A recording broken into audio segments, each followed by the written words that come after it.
Okay, I call the meeting of the Transformation Committee to order. Mr. Fleming, can you please call the roll? Mr. Scott Ottman, Here. Mr. Robert Moore, Here.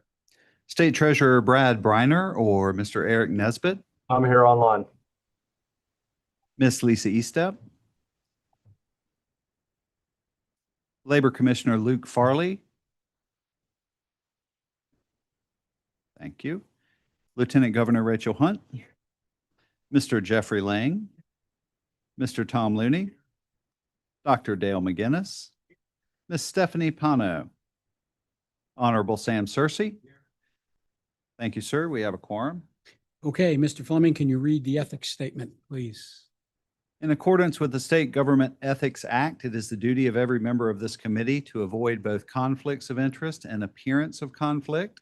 Does any member of the committee have any known conflict of interest or appearance of conflict with respect to any matters coming before us today? If so, please identify the conflict or appearance of conflict and refrain from undue participation in the particular matter involved. Thank you. Thank you, Patrick. Okay, the minutes have been presented in the board packet. Are there any changes or questions from the July 16th Transformation Committee minutes? May I have a motion to approve the minutes? Mr. Lang, can I have a second? Attorney General. You've heard the motions. All in favor, say aye. All opposed, say no. Okay, the motion carries. Approval of the agenda. The agenda has been presented in the board packet. Are there any changes or questions to today's Transformation Committee agenda? May I have a motion to approve the agenda? Mr. McGinnis. Second. Second. Mr. Lang. You've heard the motion. All in favor, say aye. Aye. All opposed, say no. Okay, perfect. That motion carries. Before we begin our agenda, and I've only got 15 minutes, so I'm going to go through this pretty quick.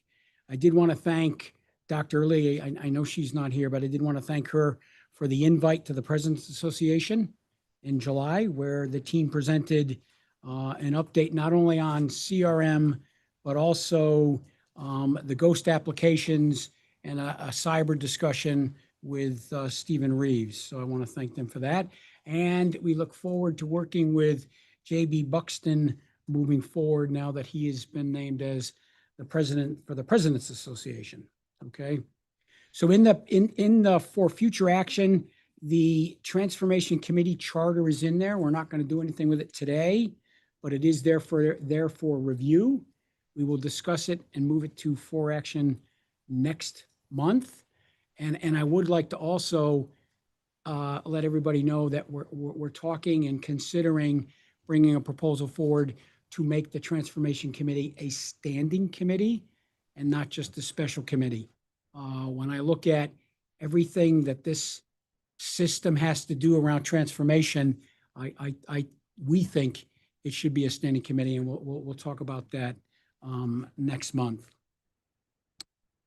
For information, I'll give you a quick update on ERP.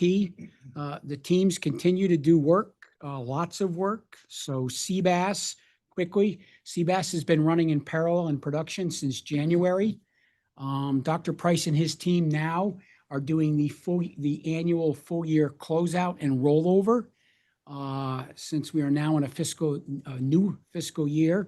So once we finish that, then we're really looking for Dr. Price and his team to develop the sunset process, sunset path forward of the old system, as well as archive and any other requirements that are needed to sunset that system.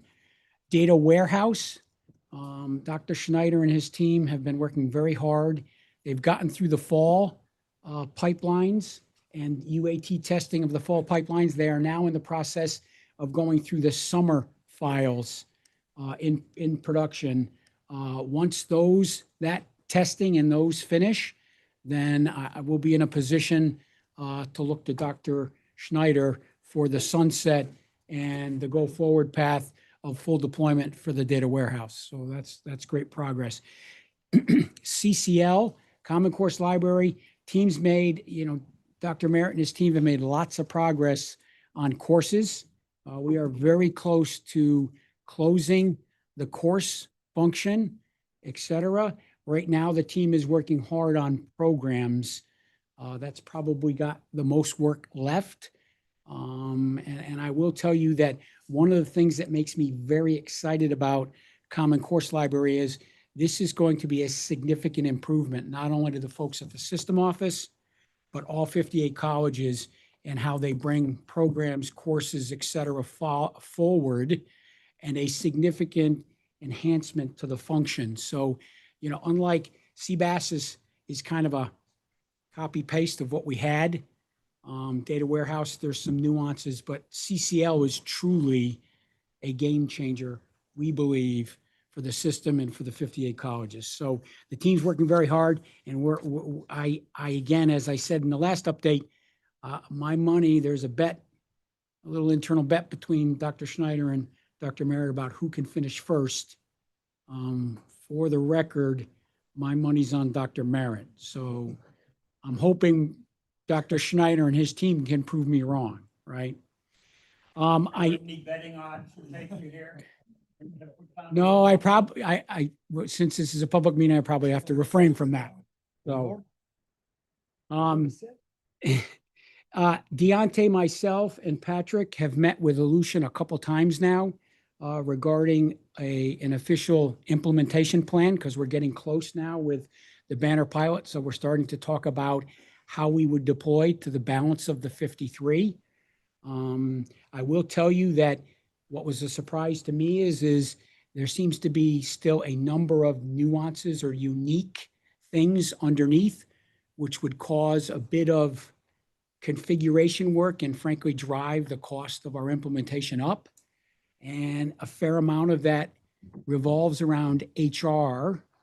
And so things like pay cycles, leave rules, grading scales, et cetera, I'm going to look for help from the broader team to really think about how we transform specifically HR, which will absolutely help us with that deployment, not only dollar-wise, but the speed of which we're able to deploy the solution across 58. So again, I'm not looking for those to come from us. We're going to, work with the colleges and the teams and look for their recommendations on what can be harmonized and what can't be harmonized. Aleutian will be at the fall conference in October. Both the 14th and 15th, I believe, are the two dates. They have agreed to do a session on the 14th, which is Wednesday. I know all of the board members, I'm encouraging all of the board members to attend on the 14th, where Aleutian will demo not only the banner solution, but they'll also demo the Agentic AR or Aleutian student solution that we will have for the system. So I would encourage those of you that aren't really in the meat of it like us, that don't understand what's coming, I would encourage you to come and you'll actually see it live. So that's my recommendation. The last thing I want to talk about is as part of the gift that the Looney family gave, we talked about creating this innovation advisory group with students. The good news is we have identified those students. We have 12 that have actually sent back their willingness and excitement to participate. And we have secured a date, which is October 20th, at the Lenovo headquarters, who has agreed to host us. And we will have two senior executives, one that runs their customer experience and user experience team globally, which we think is a perfect fit. And then we'll have somebody that's actually owns the ThinkPad product brand. And he's going to talk about how customers have influenced not only development, but function within the Lenovo product family. So we're excited about that. That is October 20th. So that is my update, and I will open it for any questions. Are there any questions for the committee at this time?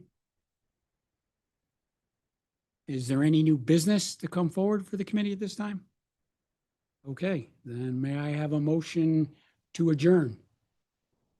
Second. Okay, thank you. Meeting adjourned. Yeah, I didn't want to be like Lisa.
Ladies and gentlemen, it's time for the event that you've all been waiting for. It's time for the audit committee. We haven't been here for a couple of months, so I'm delighted that you're all here to join us to get an update on audit. My vice chair and I, Paula Benson and Dr. Gold, have gotten together with the audit group, and we're ready to bring you up to speed with all things audit. Is everyone excited? There we go. Thank you, Dr. Merritt.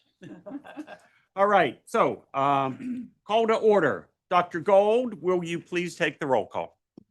Yes, sir. Mr. Jeffrey Lang, Chair. Ms. Paula Benson, Vice Chair. Ms. Lisa Eastep. Mr. Tom Looney. Dr. David Lowry. Mr. Chris Lumsden. Mr. Mark Merritt. Mr. Bill McBrayer. Present. Honorable David Price. Enthusiastically, yes. All right. Mr. Ray Trapp. Mr. Terry Yergin. And I see that we have our trustee liaison, Mr. Ed Emery, online. Thank you, Mr. Emery, for being with us today. Thank you. We have a quorum, sir. Thank you so much. Dr. Gold, would you please read the Ethics Awareness and Conflict of Interest? In accordance with the State Government Ethics Act, it is the duty of every member of this committee to avoid both conflicts of interest and appearances of conflicts. Does any member of the committee have any known conflict of interest or appearance of conflict with respect to any matters coming before us today? If so, please identify the conflict or appearance of conflict and refrain from any undue participation in the particular matter involved. Noting none. Thank you, Dr. Gold. We have one change to the agenda that we need an approval for, and that is to move the annual audit plan for action. May I have a motion to approve the agenda, moving item 04 for action? And a second? All in favor, please say aye. Motion carries. Next is the approval of the minutes from May 15th, 2026. You all have the minutes for your review. Are there any changes or questions regarding the minutes from the May 15th meeting? Hearing none, may I have a motion to approve the minutes from May 15, 2026? And a second? All in favor, say aye. Motion carries. Next item is for future action. The Accountability and Audit Charter is included in your package for our annual review. This item will be on the September agenda as for action. Today, we are here to answer any questions that you may have at this time. Are there any questions? Hearing none, I will move on to our first and only for action item, and that is the Risk Assessment Plan and Audit Plan, Attachment 04. The chair recognizes David King to present. Good afternoon, everyone. Attachment Audit 04 is the summary of the risk assessment and the results of the risk assessment, which are used in generating the audit plan for the upcoming year. The risk assessment is conducted by having meetings with members of management to discuss our risk areas, the challenges to achieving our strategic goals and general risks we face, and assessing what level of risk it is based on how likely it is to happen and the impact if it did. Once we identify those risk areas, they're categorized and evaluated and put into a list of priorities for where audit should spend its resources. The list of the high-risk areas and audit's response to it is shown on the first page of Audit 04. So it lists out the very high-risk areas, high-risk areas, and the medium-risk areas. And then whether or not it's on the audit plan, the amount of resources audit is giving to it. And if it's not on the audit plan, a response to why it's not on the audit plan. Some items were recently audited. Other items are not necessarily ready for audit. And some items are not done due to a limitation of resources. Just to clarify, I am a one-person shop, so my resources are me. Management's been very good at allowing me to, if I need to, contract out audits, and I've also been using interns in recent years to add some additional coverage for what I'm able to do. Page 2 is a breakdown of the resources and how they're allocated. So you can look at the total of the hours going to risk-based engagements, and the hours going to engagements that aren't necessarily risk-based, but are necessary due to just concerns in the organization or required by outside organizations. At the bottom of the page is the audit plan, the part is that is waiting for your approval. At this point, I would like to, any questions, comments, or concerns from the audit committee? Chair recognizes Frank. Could you elaborate a bit on the grant management item? What led to that being flagged and what you're looking for there, or what an audit would be looking for there? Within grant management, we have a very decentralized grant management process here. Each of the different grant managers are responsible for implementing their own post-award process for making sure they're compliant. These would mainly be compliance audits to make sure that we've got controls in the different areas. If this were centralized, like at some of the colleges where they have a centralized post-audit group, I could do one audit for the organization. Because it's decentralized, you kind of have to look at what are the priority grants, what are the grants that we should be looking at, and do it grant by grant. Because our federal grants might be managed completely different than the ones under apprenticeship or economic development or other areas. So it would be a compliance audit. Each year I'll take the list of grants and look at what are some of the high dollar grants that we have the most concern with, and we'll add those into the list, and that'll be a compliance audit of that grant. Are there any difficulties or problems that have led you to be concerned about this, or is this just a kind of routine? Up to now, I've not seen any problems with grant management. I've not been aware of any sort of compliance issues, but this is an audit to make sure controls in place across the organization so we don't get caught by surprise. Thank you. Chair recognizes Mr. Yergin. Thank you, Chairman. Mr. King, I'm just thinking ahead a little bit to the balance of this calendar year in 27. Is there anything before us, any changes, any new initiatives, things that might change what your needs are for the audit strategy? As I'm aware, not right now that I'm aware, if I were, it would have been included. But as we go through, I meet with management on a regular basis and we meet with the audit committee on a regular basis. If new things arise that become a concern or feel like they need to be added to the plan, this plan is not written in stone. I'm more than willing to add projects in and try to accomplish everything, or take certain things off if we just don't have the resources to get everything done. So this plan is, and my function is meant to be adaptable to whatever's going on. So if new concerns pop up, we will alter the audit plan to make sure that all the concerns are appropriately addressed. Terry, if I may, we've discussed at length within the audit committee that we have a concern on resources. And we've discussed this before in front of the board. And where we're at right now is we're waiting for the new president to come on board, having the opportunity to review with the president exactly where we are and where we think we might need additional resources to do some, what I would think of as much needed audits. And we need his input in terms of what he is balancing across the system office. It might be that we just allocate additional resources for contractors to do some of this work, but it's always been a balancing act because there is only one auditor, being David. And as you've heard me say before, I have a concern if David were to hit the Powerball lottery and leave us, we would be in a real hurt. So I look forward to meeting with the new president and sharing these concerns and having him have a very strong voice in what we should be doing going forward. Are there any other questions on item number 04? We need a motion? Yes. May I have a motion to approve? Move for approval. First and second. Do I have, does everyone say yes? What's my word? All in favor, say aye. All in favor, say aye. Any nays?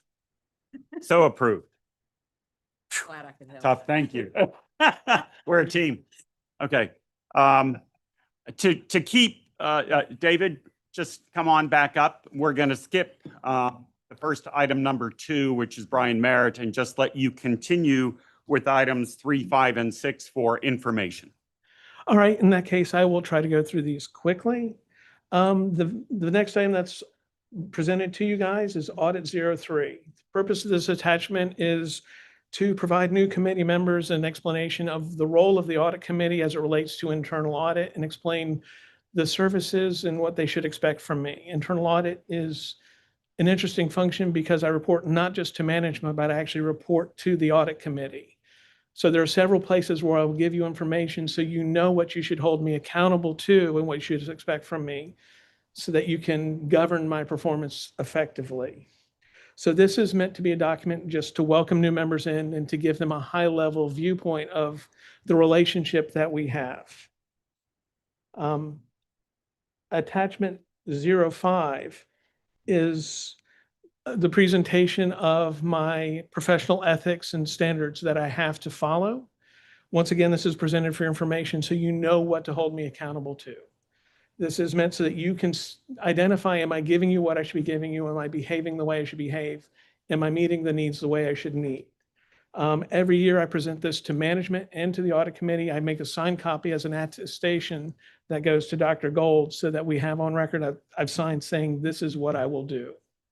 And then finally, attachment 06 and 06A, this is my annual activity report. This is where I summarize what I've done for the year and present it to you. The very first thing is an executive summary because the actual report is 14 pages and some of it is incredibly dull. The most important thing to me that I present to you are my performance metrics. The very first thing is looking at project completion. Audit completed 5 of the 7 risk-based engagements, 10 of the 12 total engagements. Each year I schedule aggressively and I schedule to have certain projects that aren't probably not going to be finished at the end of the year to cover this period between the end of the fiscal year and when my plan is approved. So there's 2 projects that are open that are in progress and they should be completed fairly shortly. Once they're completed, we'll be presenting the results to the audit committee. I give a summary of kind of the engagements and the results of the engagements as far as recommendations and which recommendations were accepted by management. The next performance measure is a reflection of, am I offering good advice to management? Is the information I'm giving to management seen as having value? And this is whether or not the recommendations I make are accepted and implemented by management. So far, over the life of the internal audit function, management has accepted 98% of the recommendations. In the current year, they accepted 90%. 1 of the 10 was not accepted.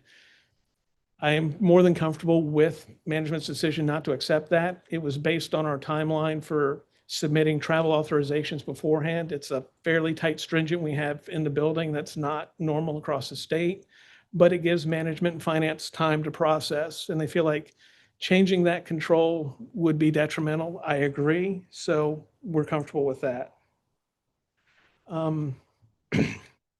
Looking at overall, management has implemented almost all the recommendations that have been made. Over the current year, there's only been 1 that was canceled. We had 1 recommendation canceled this year. It was related to a statewide changes we needed to make in a statewide HR system that the state's not using anymore. So the recommendation is no longer relevant, so we canceled it. Part of my process is I'll always let you know if a recommendation is canceled or if it's not implemented so you can be aware of what's going on. The other metrics are just hours utilization, how well I'm using my hours, am I meeting my goals. Ultimately, all of my performance goals were met this year. Please look at my goals. If you want other goals or metrics used, please give me feedback. I will adjust to make sure I'm giving you the measurements you want to see to evaluate me. And that's something that's necessary, but these are the metrics that I use right now. And then the other items in the report are my strategic plan, the results of my annual quality assessment where I determine whether or not I'm following the standards. I am following the standards. There are some places where I can improve in considering AI and how we use it as part of our risk assessment. I presented the annual financial budget, and that's where I've included dollar amounts for potential contract audits in next year's risk assessment and audit plan and some IT audits. And then finally, a job description is presented. And once again, that's information provided to you so you can understand what I should be doing, what my role is, so you can hold me accountable and govern my function appropriately. Those are the items I've presented to you. Any questions, concerns, or comments? Hearing none, David, thank you. Well done. I appreciate it. I appreciate you. Thank you. You're great. All right, at this time, we're going to now go to item 02. Dr. Merritt, can you come up and address that for us, please? Absolutely. Thank you, Chairman Lang, members of the committee. Good afternoon. This item is a requirement for the state board to hear twice per year an update on institutional accreditation for our 58 colleges. Overall, the system's in good standing. During the June meeting of SAC-COC this summer, there were 5 colleges that were reaccredited in the report: AB Tech, Isothermal, Rowan Cabarrus, Wayne Community College, and Wilkes Community College. So this is the 10-year accreditation cycle. They went through their 3-step process and were reaffirmed this summer with no recommendations. We'll note that AB Tech actually had 1 year after post-Helene. SAC-COC gave them the flexibility to delay their cycle, so they had their they delayed their accreditation by 1 year. Edge Community College remains on warning status. You might remember President McLeod joined us back in January. There were 4 items, 4 standards and requirements that they were on warning status for. They have cleared up 3 out of the 4 of those warning or those accreditation issues. And I will say that, reviewing that, speaking with President McLeod a few weeks ago, if you look at how, colleges are accredited with SAC-COC, the one core requirement that they were on warning status for was student achievement. That has been cleared up. They remain on warning status for just one of the items, and it's related to student outcomes. Speaking with him, and I know Dr. Carver went and met with President McLeod over the summer as well. They have been doing many of the right things, have consultants. They've been working with CAOs across the system to gather resources needed to, by the December SAC-COC meeting later this year. It sounds like they have a plan to clear up that final standard. So the last thing mentioned in the report that I just wanted to note for you all, that there were a handful of colleges that have decided to stay with SAC-COC. You might remember a couple years ago, the new accreditation law gave colleges the flexibility to switch accreditors. A number of our colleges had explored and actually notified the Department of Education their intention to move to HLC. There's 5 colleges listed here that have notified the Department of Ed of their intention to stay with SAC-COC. So as of right now, I think we have a couple of colleges still exploring switching accreditors, but for the most part, colleges are remaining with SAC-COC. So happy to answer any questions. That's an overview of the report. Thank you very much, Thank you. Dr. Merritt. At this time, the chair would like to recognize Amanda Toller for compliance. Pull that microphone down. There you go, Amanda. Yes, it's hard to follow someone so tall as Dr. Yeah. Barrett. Thank you all. I appreciate the opportunity to speak to you all day about compliance. Compliance services is a little bit different than David's area. What we do is we go to the colleges and we review the documentation where where colleges have reported hours for budget FTE. So we ensure that the money that they are receiving is funded correctly. You have all of the documents that showing the reports that we did. We finished all of our reports. This year, in a timely fashion, we had 4 extra reports due to 4 material findings from the previous year's review. Those reports went well. 2 colleges had a no finding, and 2 colleges were down to a minimal finding. And so we are on track to continue our training. We have been doing a lot more training in the past couple of years than we had in previous years. We do a training after each individual college. We do a training for the staff That's been very helpful because it allows more staff at each college to come in to hear about compliance, to learn about how important it is for all staff members to pay attention to the compliance requirements. And it also helps because they don't have to travel anywhere. We do it at the end of the review, and then we can have a discussion about what happened in their review. We also conducted several trainings at individual colleges that requested that. Those have been very successful, and we've been increasing that number. And then we also completed our summer regional trainings, where we did 6 regional trainings, and then we also did a regional training at Tri-County and College of the Albemarle because they are so far east and west. So what questions can I answer for you all today? Hearing no questions. Amanda, thank you very much. Well done. Thank you very much. At this time, the chair recognizes Dr. Philip Price for an update on finance. Thank you, Mr. Chair. I think this is the exciting part you were talking about, where we get to talk about financial statement audits. Included in your report is our standard report we've been providing on financial statement audits that have been issued. We are almost complete with all of the colleges that were scheduled to be audited this past fiscal year.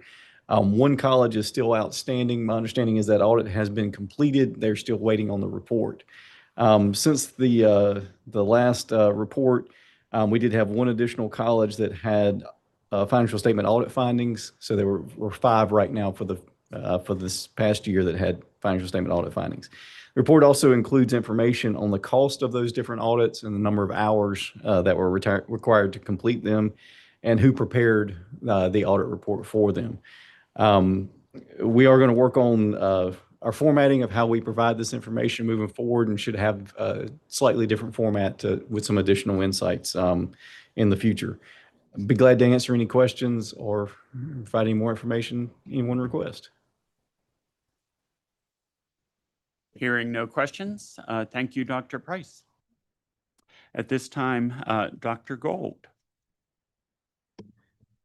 All right. Well, good afternoon, everybody. It's hard to follow financial audits, but particularly when we're talking about disaster preparedness and disaster recovery. Just to remind the board and Mr. Merritt, I'm glad that you're here with us, because I believe the charge for the staff to go in and look at lessons learned from Hurricane Helene was given when Mr. Merritt was chair of audit and accountability. So just want you to know we've been hard at work on that since, and we did do an initial listening session. We received some feedback from colleges on what might be helpful to support them going forward. We used a contracted resource to come up with a full toolkit for colleges to use as they plan and prepare for natural disasters. Our focus, we leaned a lot on hurricanes because that's so prevalent here in North Carolina, but we also know there's other types of natural disasters, tornadoes, fires, and other things. So we did not exclusively look at hurricanes. We looked at all types of natural disasters. So what we've come up with is a toolkit. There's 2 parts to that toolkit. So there's a lessons learned part of the toolkit that covers things to be thinking about. It's organized around 6 commitments for colleges to think about, and for us as a system to think about as we prepare in the event of natural disasters. But I think part of what is really important about this, it is being prepared. So it's not waiting till a disaster strikes. It's how can we be prepared on blue sky days? What can we do in advance to be ready so that we're ready to respond? Because what we know is that our system, and particularly our colleges, are often the center of recovery for those communities that are hard hit. So how can they recover themselves, but also how can they support their communities? There's also a section that's organized around checklists so that colleges can go through, they can have conversations with their leadership team and think about the things that they can be doing to be prepared based on the lessons that we've learned over really the last 40 to 50 years of natural disasters that we've experienced here in North Carolina. We've also had conversations with other states and learned from their lessons learned. So just wanted to share that update with you. This toolkit is going to get rolled out to colleges in September. We are planning for a session at the system conference in October where colleges can come and learn about the toolkit and how they can use these resources. But just wanted to provide that update to you. We are in the thick of hurricane season now in August through October. So felt this is a good timing to just bring this topic back to our awareness that we do have events in North Carolina, and now is the time for us to be prepared. But happy to answer any questions about that project. Hearing no questions, thank you, Dr. Gold. At this time, is there any new business, any new items, questions that anyone from the board has that we can look into going forward? No? We are 20 minutes ahead of schedule. We could certainly spend this time looking at details of audit items but but hearing no request to do so, I would say officially adjourn. No takers. No takers.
Good afternoon.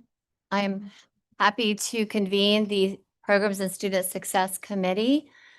Thank you all for being here. Ms. Kroom, Ashley Kroom, could you call us to order, please? Or call the roll? Thank you. Ms. Sarah West, Chair. Present. Dr. David Lowery, Vice Chair. Ms. Stacy Griffin.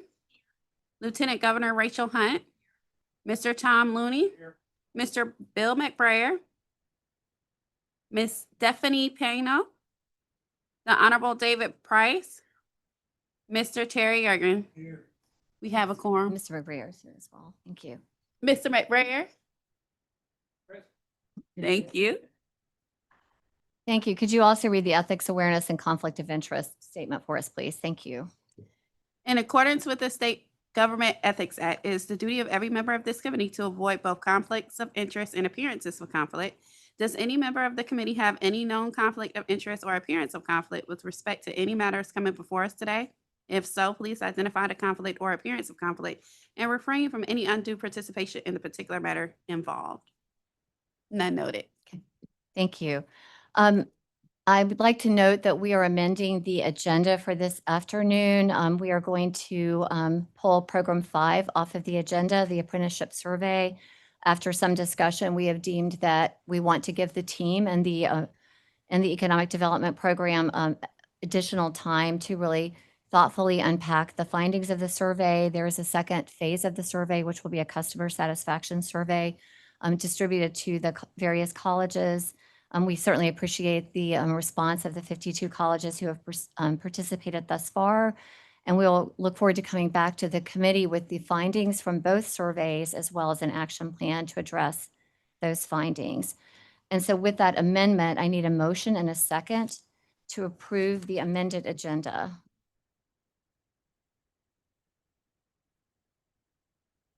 Okay, I need a motion and a second. Thank you. Now to approve the agenda as amended. Thank you. Okay, that's right. I think Ms. Kroom, you need to know. I think Mr. Yergin made the first motion. It was seconded by Mr. McBrayer, I believe. The second motion was teed up by Mr. McBrayer, I think, or David Price. Ms. Griffin, thank you, made the motion. The McBrayer seconded. Thank you. Thank you, Mr. McBrayer, for always being so reliable. Thank you. Okay. I now would like to ask that we have a motion and a second to approve our July 16th, 2026 committee minutes. Do I have a motion? Thank you, Ms. Griffin. Do I have a second? Thank you, Mr. Looney. All right. Now with that good housekeeping out of the way, I would like to start the meeting by acknowledging David Lowery as our new Vice Chair of the Programs and Student Success Committee. Dr. Lowery needed to take a call, but he'll be joining us shortly. He brings to the committee a very strong understanding of the workforce pipeline that community colleges must produce to meet the state's growing healthcare demand. So I'm really happy to have Dr. Lowery on board. And I'd also like to thank Mr. Bill McBrayer, our outgoing Vice Chair, for his partnership over the past year. As many of you are aware, Mr. McBrayer brought deep insights to our work on this committee, given his many years in advanced manufacturing in the furniture industry, which of course is one of our foundational industries in this state. So we have a very full agenda today, a number of special guest speakers. So we're going to jump right in. Our goal is to stay tight on timing to support the ability of our committee to conclude on time as a courtesy to our colleagues. So one for future action agenda is the annual approval of the Programs and Student Success Charter. And the committee, as you know, is asked each year to review the charter and make any recommended revisions. Dr. Merritt and I have conferred and agreed that we would like to make a number of updates to the charter, which would necessitate our keeping it on the for future action docket. In particular, with the establishment of Propel and C, all the work going on with Workforce Pell, that we feel that the section outlining the committee's purpose needs stronger alignment with the growing breadth and scope of our programs and student success teams and committee. And so we would like to send to the committee a redlined version for your consideration, and we will do that in the next 2 weeks. And then at the September meeting, the charter will come back for consideration. All right, so now we will move on to our 4-action agenda. We have one 4-action item, the Tri-County Community College in-state tuition pilot program legislative report. And the state board is asked to approve the legislative report for the in-state tuition pilot program. I'd like to acknowledge Dr. Rourke Arrowwood, Associate VP of Teaching and Learning at Tri-County, who is joining us virtually. And for those who may not recall, this is a very interesting in-state tuition pilot program at Tri-County, which the legislature mandated and has funded through 2027, Success Without Borders. It allows Tri-County to offer in-state tuition up to 100 residents from Georgia counties bordering North Carolina. And as you can see on page 2 of the report, if we could scroll, Ms. Kroom, to page 2, there's been a very significant uptick in enrollment over the years, with this year 196 out-of-state students enrolled in the 2025-26 year, which was a 40% increase over the 2024-25 year. And it's important to note, no North Carolina students are displaced through this program. We think that it exemplifies a best practice in rural workforce development and the potential to view border communities as a single economic entity and a shared labor market. And we feel like this would be a wonderful pilot to move to standard operation, and would like to quickly invite committee members to pose questions to Dr. Arrowwood. And then Dr. Merritt, after we hear from Dr. Arrowwood, any insights that you'd like to share would be helpful. So Dr. Arrowwood, are you online with us? Hi, yes, thank you. Great. Look forward to hearing your comments as well. Absolutely. Well, I'm here with my colleague, CFO Corey Eller, and I wanted to send regards from our president, Dr. Donna Tipton-Rogers. She's with Representative Gillespie and some commissioners working on a building project. She wished she could be here to present this to you. But yes, the Success Without Borders program has been tremendous to Tri-County Community College. I think you can, if you would mind scrolling up on the document, I want to point at the geographic map of North Carolina, right there. So where we live in Western North Carolina, there is a regional economic bowl. And to get out of this region, you have to either travel over a mountain or go through a gorge, which has led essentially to a lot of its residents living and working and traveling through this region despite the state line. You can see how the North Carolina border just dissects it exactly. Our main campus, if you look at a 30-mile radius from it, it includes territory in North Georgia and Tennessee as well. And we find that the out-of-state tuition rates for students that live in these border counties are a detriment to them joining the workforce to take advantage of the training that we offer here at Tri-County Community College. So, you know, as you've stated, we've seen a huge uptick in out-of-state students participating in this pilot project. We found that it has been very successful, and our advisory committees from our curriculum programs and our workforce content programs have stated, the industry partners, they have stated that it has been helpful, and they have been able to hire more people that are graduates of Tri-County Community College. So we're very proud of what we have accomplished, and we very much appreciate you considering bringing this to standard operation. Thank you. Dr. Merritt, did you want a comment? Sure. Are there questions for Dr. Arrowwood from the committee? I have a question. This is limited to Georgia, correct? That's what I think I just saw. Yes, 4 border counties in northern Georgia, yes. And why is it just Georgia and not Tennessee, since they've got a major border with Tennessee? So when we first were asking for this pilot project, our closest community college neighbor, not within the North Carolina system, is North Georgia Tech, and they offer in-state tuition rates to border North Carolina counties. So that is why, since there's no entity in Tennessee that offered reciprocity, that is why it's strictly Georgia. We do think it would be very beneficial for our Tennessee border counties as well. And we do have multiple agencies in Tennessee, high schools especially, that are very interested in creating pipelines to programs like our welding program, EMS. But yes, that's the reason why. And the same's true for South Carolina? We do not border South Carolina, no. You don't? Okay, I thought you did. All right, thank you. Of course, thank you. Are there other questions for Dr. Arrowood? Great. Jeff? As a follow-up to Tom's question, who has to make the decision to allow folks from Tennessee to take advantage of the Tri-County? Is that a local community college decision? Is that that's a legislature decision? Oh, okay. Thank you. Thank you. And Mr. Lang, this is a pilot program, so we would need to go back to the legislature to ask that they extend it and turn it into a run state program, and also potentially to expand it to other schools that are interested that have bordering states. And that is actually what I wanted Dr. Merritt and potentially Alex to speak to. Thank you.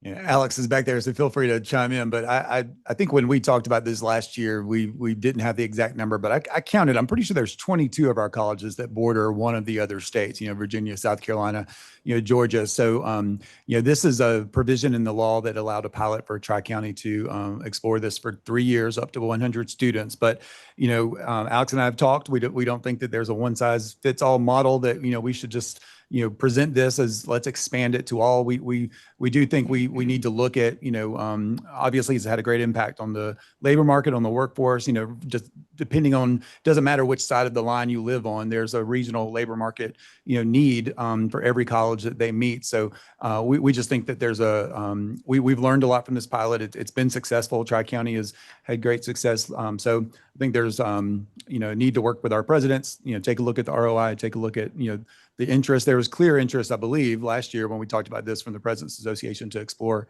expansion going into the long session at an ask. So yeah, but Alex, I don't know if you want to chime in at all. Sound good? Thank you. I need a motion and a second to approve program 2 for the 4 action agenda. All in favor? Thank you. All opposed? None opposed. The motion is passed. Program 2 will move to the 4 action agenda. So we have one item on the consent agenda. The committee is asked to approve Nash Community College's request to partner with Nash Correctional Institution to offer office software applications as a Con Ed offering. Are there any questions regarding this item? Seeing and hearing none, I need a motion and a second to approve program 3 for the 4 consent agenda.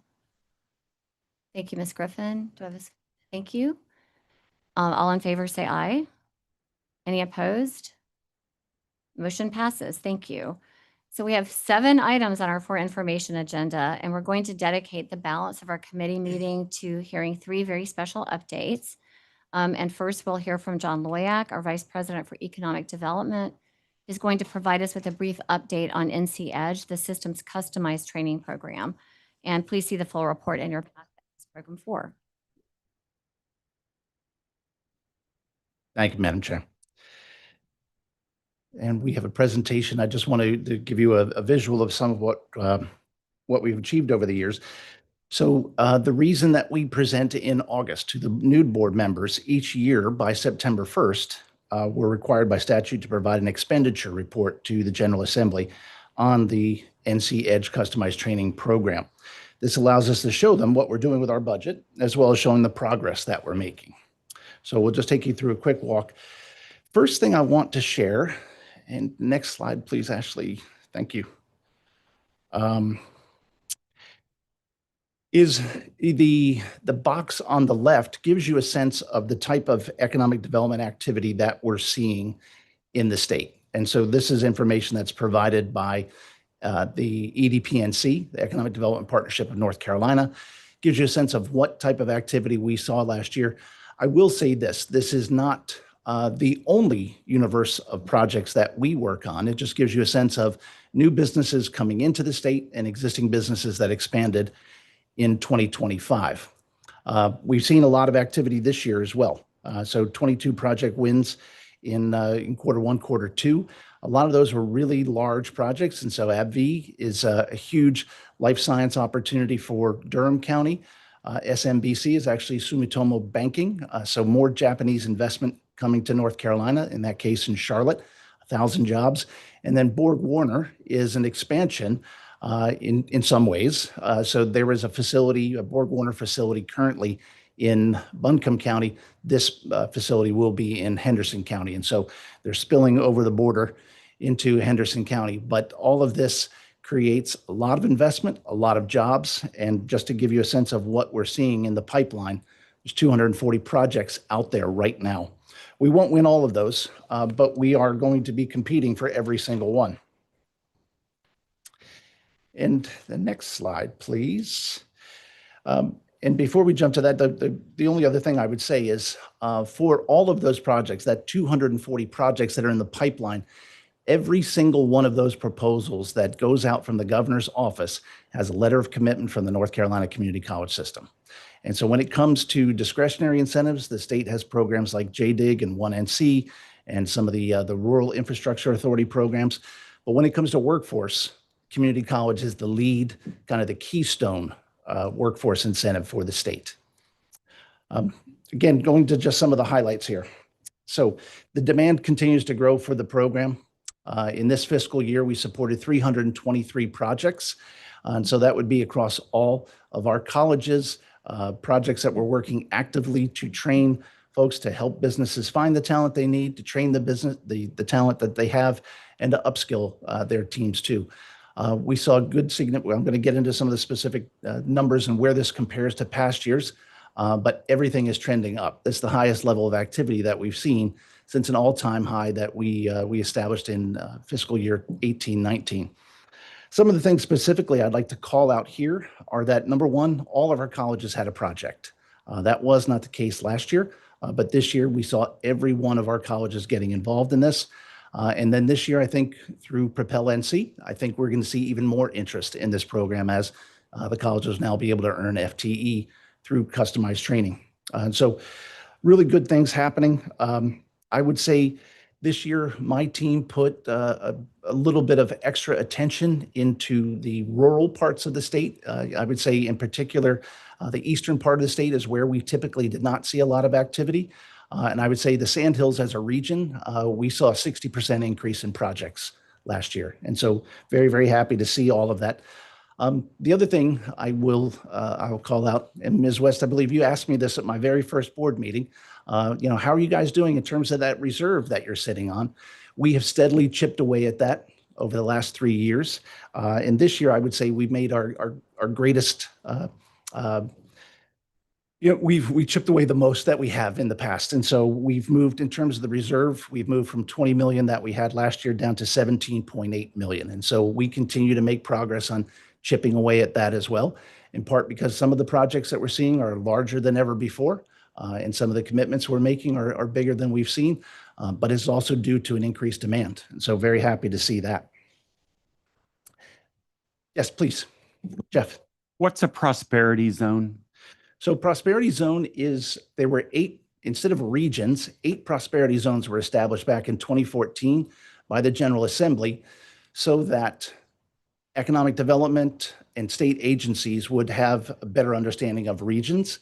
And so the Southeast, for example, is everything from Brunswick County up to, I believe, Wayne County, and then out to Carteret. And so it's a region in the state, just called prosperity zones. Please, Bill. Other question, and we've already went past it, but I noticed on your first frame, you had 11 projects for furniture. What would that happen to be? You have any idea of who, what, where, when? What I would say is a lot of that has to do with existing industry. And so a lot of that is through, I would say, Catawba Valley, Caldwell, McDowell to a degree. Those, the traditional hubs for furniture in the state. We work with businesses all over those communities. But I would say one of our great success stories recently that was covered by Furniture Today this week was work with Pollywood up in Person County and Piedmont Community College covering that one. So yeah, we still see a lot of activity through that industry. Textiles too. That was 600 jobs with Pollywood, I believe, right? It was. Yes. Yeah, absolutely. I did want to, I'm sure you'll get to this, I'm preempting you, but I think what you shared with me last week is that you're also doing a pilot with a nonprofit healthcare partner. And so I think that provides a significant amount of upside, but I'd love to make sure that we address that.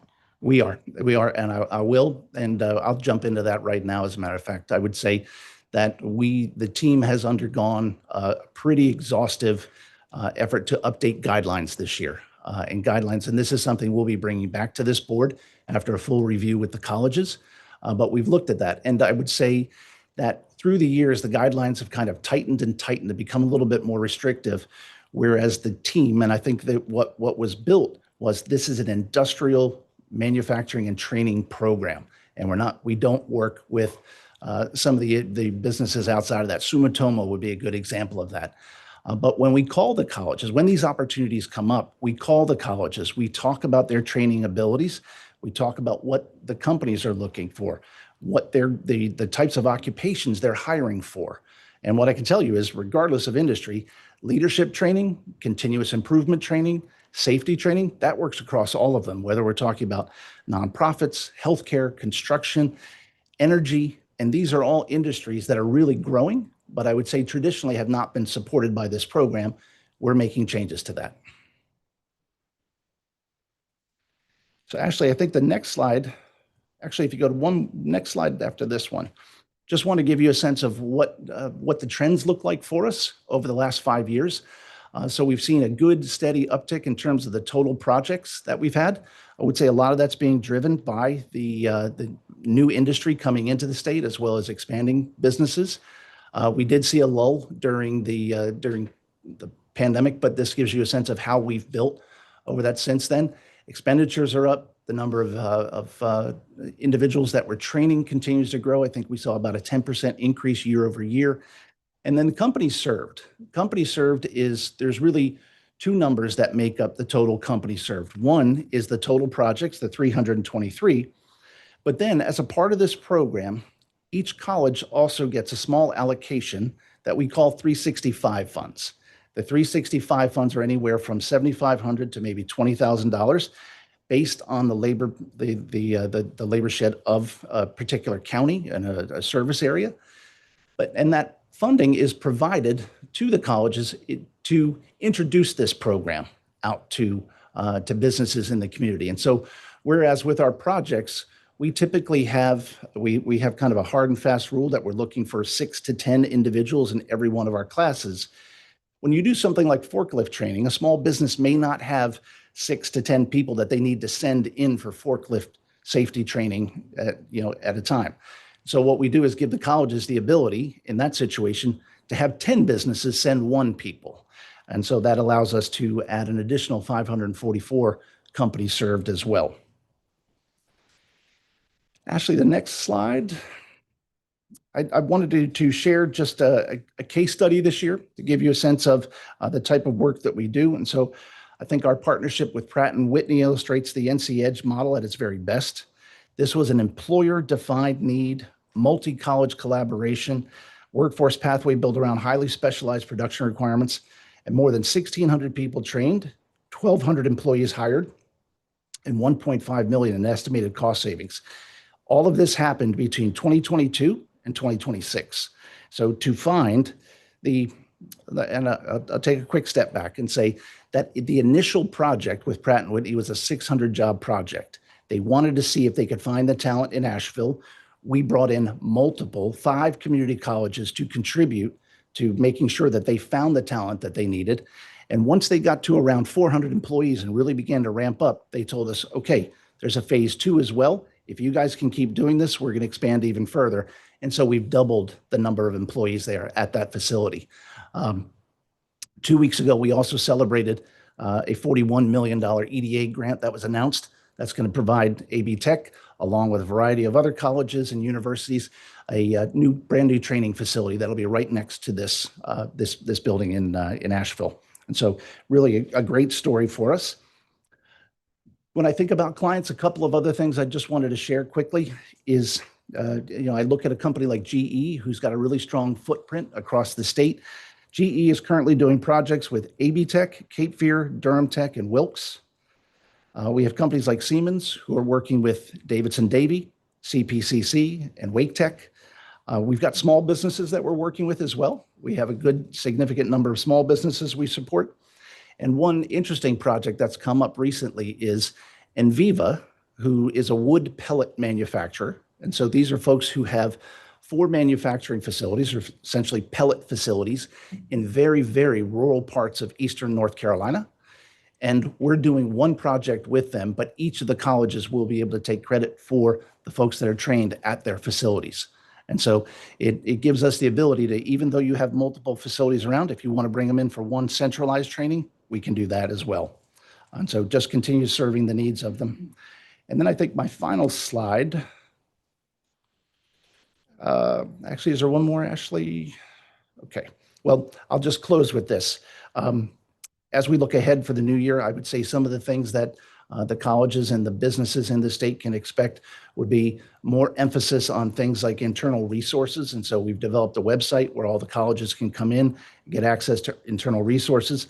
One of the things we did this year is we created a series of videos on the year-end process that through Banner. And so for folks who still needed some training, just to give you a sense of what we're doing, we've offered trainings. We've continued to work with folks on this, but people learn by video, as we all know. And so we've created this series of videos, largely using AI, that have allowed people to go in and see exactly how it is to wrap up the year end. And that's just one of the ways that we're trying to make everyone's life a little bit easier as we close out the year. If you think about it, this report is a really pretty significant effort. And Anita Goncharowski on my team leads the consolidation of this expenditures report. She's gathering information literally from July 1st all the way through August. And she had this wrapped up by the end of the month, but it's a pretty significant task. So anything we can do to make processes easier as we go along, we try to do. And the only other thing I will mention, we mentioned the different industries that we're going to touch on, but I would say we're also looking to increase the use of Salesforce. And so this year we rolled Salesforce out to the regional directors. We've got 7 regional directors covering the state for us. But now the next step for us this year will be introduce that to folks on the Bio Network who are out doing training with companies, and roll this out to our regional trainers as well. So we just continue to expand the universe of folks using Salesforce in regard to economic development activity. That is my report. Thank you, Mr. Loyak. Are there questions for Mr. Loyak? Mr. Looney? Question. John, a comment then a question. I was on the web last night, and there was a report on the top 5 states that are going to dominate America by 2035. And North Carolina was number 1. I don't know if everybody else saw that. I mean, pretty incredible. My question is, it's a great thing to look out there, but how do we interlock with commerce, EDPNC, to really see, where the world's headed from a job perspective, an industry perspective? How do we do that today, and how can we do it better? Because I know when you and I were at the EDPNC, we had a segmented strategy by market growth on aviation, a lot of these key areas now that are growing exponentially. How are you doing that today here? So I would say we're doing it through the relationships that we have. We continue to grow, and I would say, Liz Isley on the team and myself came from EDPNC. We've got relationships with those folks, and so recently, EDPNC came to us to help them build out kind of the training document. And so they've got the why it's great to do business in North Carolina message down. But what about training? What about apprenticeship? What about what we're doing for small businesses in the state? What about customized training? We're building that piece for them. And so we're that combination, and we need their piece, they need ours. So we continue to work with them. I would say we also keep track of what's going on in their international offices. And so they have an office in Tokyo, as an example. I stay in touch with their lead over there to find out what are the industries that are looking at North Carolina. We also have a good sense of, just through the growth that we've seen, we have a good sense of what's coming our way and what we're going to have to be prepared for. I would say one of our biggest challenges moving forward for any state is going to be that I think the traditional model of taking employees from a site and bringing them into a classroom is dwindling. And the days of providing them with access to videos, on-demand training. I mean, imagine if that same business could now bring 10 employees off the floor, but into the break room, put them down in front of an iPad and let them go through a series of videos to learn about safety training. Those are the things that we have to be prepared to address as well. So as an action item, I'd like to see Chris or someone from the EDP&C come over during one of your programs and talk about the future. And where we're headed and what we need to do better and get more aligned with where business is going in North Carolina. Thank you. Not that you're not doing it today, but I think it's important that we're aligned on the board and understand where the opportunities are, future opportunities are, and where we want to participate in a big way. Thank you. And that's a great segue. I'm going to move us along because we have some great presentations coming up. But I do, to your point, Tom, want to ask Mr. Chair Looney, ask Dr. Merritt to talk about how this program aligns with Propel. So, and then we'll, thank you. Yeah, I think, John, you touched on it briefly, but, to Chairman Looney's point, the alignment with businesses in North Carolina and kind of where we are going with the introduction of Propel NC, I think this is really just going to be a transformational year for our colleges. When you look at, and John, this program's existed for years, but, we shouldn't have employers, trying to, figure out who to call at the colleges. They, do you call continuing education? Do you call economic development? Do you call curriculum when you need? You call the college, and we're, when we think about instruction, for years we've thought about in our system, we talked about this at the last board meeting. I feel like I'm having deja vu, but curriculum, continuing education, adult literacy. I think now that, customized training is part of the business model, it generates FTE, it changes the conversation for our colleges. I think when we look at organizational structures and decisions that are made by, presidents and senior leaders and how we serve the workforce, I think that it's really just going to broaden that conversation about how we do this as one college and, see students come through one front door instead of, customized training being kind of a separate, entity. So I think this is just going to be a really great transitional year. We had a good meeting earlier this week with many of us here in the system office to kind of think about how we, talk with the presidents about that in a few weeks during their upcoming business meetings. So just wanted to touch on that because I think you said it, but really it's going to be part of the business model. It's really going to help us change the mindset for our colleges as well. Thank you, Mr. Olayak. That was a great report. Thank you. I am now very delighted. We're going to move to program 6, and we're just delighted to welcome Dr. Maria Farr, president of Pitt Community College, and Dean Keith Kinlaw. And they are going to share with us an update on a very innovative partnership that integrates workforce education with affordable housing development, and just an incredible model of leveraging public-private partnerships in local government. So thank you, Dr. Farr and Dr. Kinlaw, for being here.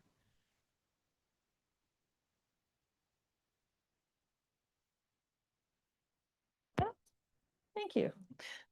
Thank you, Madam Chair. And thank you to the State Board, President Carver and Chair Looney and everybody in this room.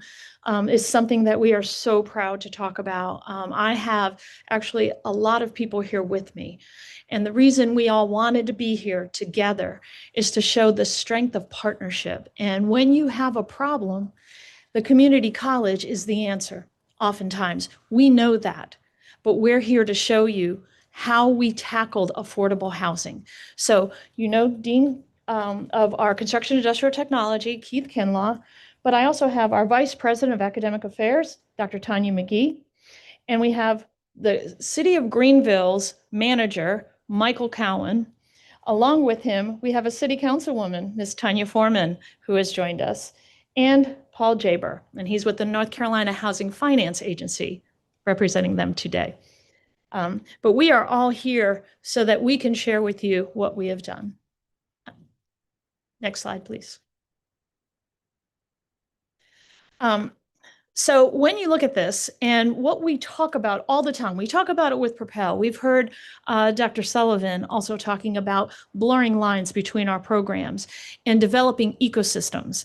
And Pitt County, like most counties, had a problem. And that problem was affordable housing. We had a building construction program. We also had partnerships with the City of Greenville on many of the programs that we have. But it didn't stop there. We have Careers Electric Academy, founded by the Siemens Foundation. We have a building construction summer camp. So how do all of these things come together to solve this problem? So we have a pipeline of students. We're developing an ecosystem with 8 partners, and one of those partners is you.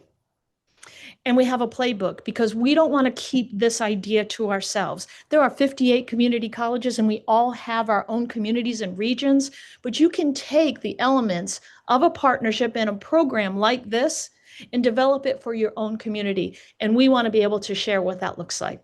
So next slide, please. So this all started at a breakfast. We have a gathering of individuals in the city of Greenville that come together. They are donors, they are community advocates. And what would they do is they will bring an issue together and say, what can we do about it? At this particular breakfast, we had a gentleman named Parker Overton, and he was one of the founders of this particular group. And they had invited Ms. Foreman and Mr. Cowan to talk about a project that the city of Greenville was doing, which was about affordable housing, trying to get 50 houses built in 10 years. I was there representing Pitt Community College, and Mr. Overton stops and says, why can't the building construction program start to build the houses for the city of Greenville? And that one question started Mr. Cowan and I working out the logistics. And what happened last week and this morning is 2 of the houses that our students built were moved onto properties in a very underserved place in Greenville. And to see that happening, right there, what you're seeing is a picture of the students building the houses. And Mr. Kinlaw will talk a little bit about how that happens. But we've been doing the housing, the building construction program since 1988. We've already built 60 houses, but what we used to do is we would build the houses and we'd have to auction them off. We didn't know who those buyers were. And we would take that money to feed the next house. But in this case, what the city of Greenville did is raise a lot of money to seed houses so that they buy the houses, we build them, and now our students are building them with purpose, with a family in our community that's going to be housed. So we're very excited about that. Now, one of the, could you go to the next slide, please? One of the heroes in this is somebody that could not be here today. Her name is Tiana Berryman. And we're going to hear a little bit about it in just, I think, in the next slide, but don't go there yet, please. Okay, so again, I wanted to show you sort of how this evolved. So the city of Greenville had 50 and 10. They had the question. They had the problem. Dr. Carver introduced me to Paul Jaber. Now, we were building new homes, but sometimes in an underserved community, you have new construction, you're building these houses with other houses that are falling apart. And so what that just enhances the disparity. And so Paul Jaber came with an idea of restoring houses. And the North Carolina Housing Finance Agency wanted to partner with a community college to say, can we do this too? So that was just number 2 and part of this. But it's looking at individuals from across the state that are trying to solve these problems in regions that need it. Again, we had boot camps. When we're looking at a pipeline, we don't always start at the college. We go before they ever get there. And we had 36 students in 2 boot camps that are going to be feeding this pipeline. All we were doing was connecting the dots, connecting all these different programs together to solve the one problem. And isn't that what we're here to do? This state board, my board of trustees, are also considered part of the solution. Because if you did not allow the relationships between us and the city of Greenville, for them to be able to support our program, we would not have been able to move forward in this direction. So you're a big part of that. So next slide, please. So Ms. Berryman is the Neighborhood and Business Services Director for the city of Greenville. And we want to show you a video that she made on site. So next slide should start it. Hi, my name is Tiana Berryman and I'm with the City of Greenville. Today, I'm standing on the front steps of a house that used to represent someone's dream. Today, it's boarded up, a reminder of the challenges that many communities face. But I didn't choose this location because of what's behind me. I chose it because of what's beside me. On one side is a newly constructed Habitat for Humanity home. On the other, a vacant lot where a family will one day be able to build generational wealth in a home constructed in partnership with Pitt Community College. Within just a few hundred feet, we see very different realities. One reflects decline, one reflects hope realized, and the other, possibility. Too often, communities begin by asking, what are we missing? But we've learned to ask a different question. What assets do we already have? And that shift changed everything. The city has land and the ability to acquire dilapidated property. Pitt Community College has an outstanding construction program. While neither of those assets are enough on their own, together they became something incredible. People often ask us about affordable housing, but this story isn't just about the housing. When local governments, educational institutions, and community partners align around shared purpose, we're no longer solving just one problem at a time. We're strengthening an entire community. High school students are being introduced to construction pathways. College students aren't simply learning construction, but they're building careers. They're earning skills that employers need. Some will build the homes that strengthen our neighborhoods. Some will start businesses, and some will mentor the next generation. This is workforce development, this is economic development, this is community development. These homes represent more than just new construction. They represent what's possible when education, workforce development, and community development stop operating in separate lanes. Every home represents a family. Every student represents a future professional. And every partnership demonstrates our community's capacity to solve its next challenge. On behalf of the City of Greenville, thank you to Pitt Community College, our industry partners, and every student who's come along on this journey. We don't believe that this is unique to just Greenville. This is a replicable model because every community has assets, and the challenge is just to connect them. I mean, I kind of want to drop the mic on that one. But as we go on to the next slide, she made that point. Every home is a family. Every student is a future professional. And what you see in those pictures, of course, you see the students that are building the homes. That middle picture was when we broke ground. The city of Greenville set aside land for these houses. And the students showed up in force. And what you see in that last one was what happened last week. That is the first house that got moved into the property. It's incredibly moving. Next slide, please. And I'm going to ask Michael Cowan to step up because what we have here are the 8 partners that came together. And what it took was a lot of work on the city's part trying to get funding for to seed those houses. And so I just want him to explain, and Ms. Foreman, either one of them, to come up and talk a little bit about what it took to raise that money. Yes, sir? Quick question. When our state board met down there about 7 years ago, I saw some tiny houses being built on the campus. And when you said they get moved into, are they built on campus or are they built on site? They are built on campus. And then moved to the site? Correct. Okay, thank you. Yes. The houses, how big are the houses? They're roughly 1,400 square feet. So the way the money was raised, I'm just going to have him briefly discuss what that was. Good afternoon. This is, I will try to be brief because I tell you what, I love this program.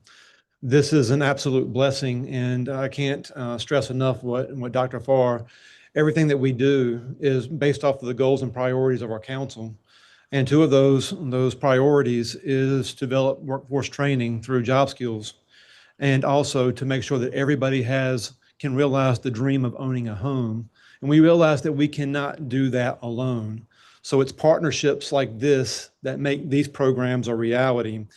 You heard Dr. Farr say it all started at a breakfast, and clearly Councilmember Foreman has been a champion for affordable housing her whole entire life, but had the passion to go to this community group and ask how we can make this happen.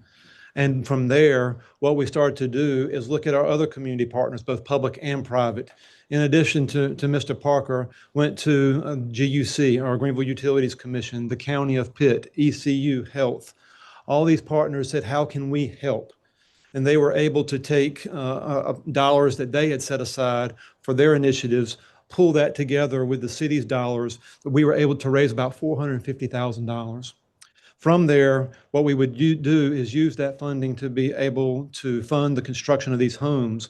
Once the homes have been built and moved on to location, we then are working with realtors to be able to qualify families 80% or below the average median income to be able to buy those homes with down payment assistance. We then use the proceeds from the sale as basically like a revolving fund to put back into the program to seed the construction of the next 3 homes. Sell those, the next 3 homes. So we are creating a sustainable model here that I can tell you right now, in a 3-year period, we'll have about 26 homes underneath our belt. I'm in the process now of changing it from 50 and 10 to 110 because we are going to absolutely use the momentum that we've got to, again, develop job skills, career and technical education skills, as well as give families the dream of owning a home. And we're going to use that to perpetuate that into the future. So, And what you'll see also is the Carolina Association of General Contractors. When those students are going through that boot camp, they're not just learning skills, they're getting credentials. And I know that Ms. Cecilia Holden is sitting back here because we all care about that. And so all along this continuum, these students aren't just getting a technical education. They are earning credentials that get them into the job market, one that is flourishing. Next slide. I'm going to bring Mr. Kinlaw up because when we talk about bringing partners together, we were talking mainly about different groups that came together. But when you start to do the same thing on the college campus with all of the programs and start to blur those lines between our curriculum, our continuing education, and what division it belongs to, that's how we build a house. So, Kinlaw. So the whole house is the whole curriculum. It's not just one semester or one demonstration. It's a 1-year-long project with multiple different students, different departments across the whole school working on it. And it starts with real site work. They're doing batter boards, they're laying out the foundation, they're making sure everything's nice and level. Then it turns into the framing where they actually come in and do all the framing. They do the walls, the roof systems, they trace the load pass, they make sure everything's in place, make sure it's up to code. Then our mechanical sides come in with our HVAC systems. Our HVAC students and electrical students are actually going in, doing all the rough in. It's checked against the inspector and our code. And then the final step is to finish where they come in and do the drywall, install the cabinetry, make sure the interior trim is done. They do the final trim out on electrical and HVAC. This is not just one program affected. This is a lot of programs that are affected. And these are real homes that are getting built by real students under real codes, real permits for real families. Slide, please. And the pathway starts before college. Part of that includes some of our summer programs. We have 2 free summer programs. The construction boot camp had 19 students this year. It's partnered with the city of Greenville and the Contractors Association. And then a Careers Electric Summer Academy. It had 17 students and it was funded through the Siemens Foundation. Those students are already showing interest in some of these programs and looking to see what the next option is to get into the trades. The next step is getting them into our programs and our classes, students in our construction and industrial technology programs, and build homes for credit-bearing coursework under faculty supervision.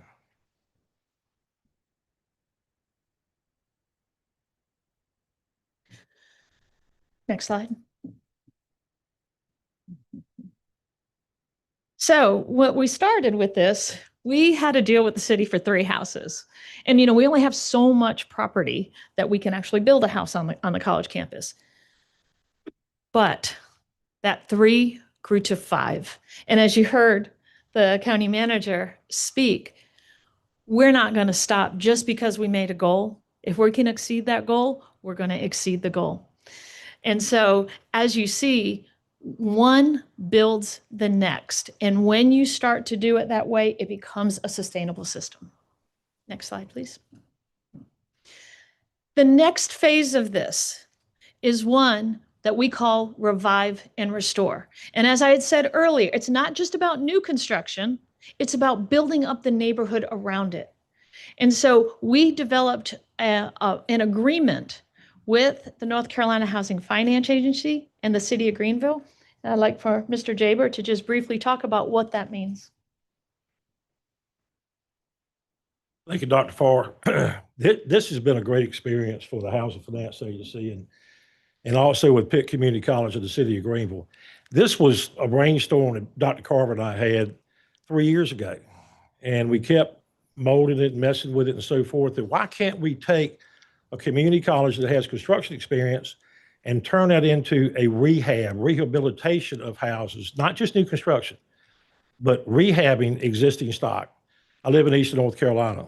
There are over 200,000 substandard housing in North Carolina, and I think the majority of them is in Eastern North Carolina. They're in rural areas. So we started with that project. Bill and I were talking about it, and then that led us to Pitt Community College, and then, of course, the City of Greenville. And I serve on the board of North Carolina Housing Finance Agency, so we got them to put up $200,000, as you see on your slide, to be able to help fund the initiative of this project. So I'm really proud to be part of it. And it really, there's no limit to what agencies can do together. The Housing Finance Agency is a government agency. It's a quasi-government agency. And bringing them into the partnership, I think, really means a lot because they have one mission and one mission only, and that's to create affordable, safe, and sanitary housing for all citizens of North Carolina. So we're starting in Greenville. Thank you. Next slide. And so when you look at this slide, it takes everybody. It takes the city. And I cannot thank Councilwoman Foreman enough because this has been, as Michael Cowan described, not just a personal passion, but it was her professional passion. And it required the Greenville City Council to contribute. They contributed $200,000, and it keeps on going. And so when you look at how it all comes together, although they each entity has a role, we can't do it without each other. Next slide, please. Now, of course, Mr. Jaber described this. There's a gap if you're only looking at new construction. So rehabbing the houses fills that gap. And it preserves the housing stock that is already there. And the students are learning new skills because they have to learn the skills that a lot of contractors are looking for. And they have to be able to do this in houses where people already reside. So it is a completely new way of looking at how our students are engaged in the construction field. And so we're very proud of that. Next slide.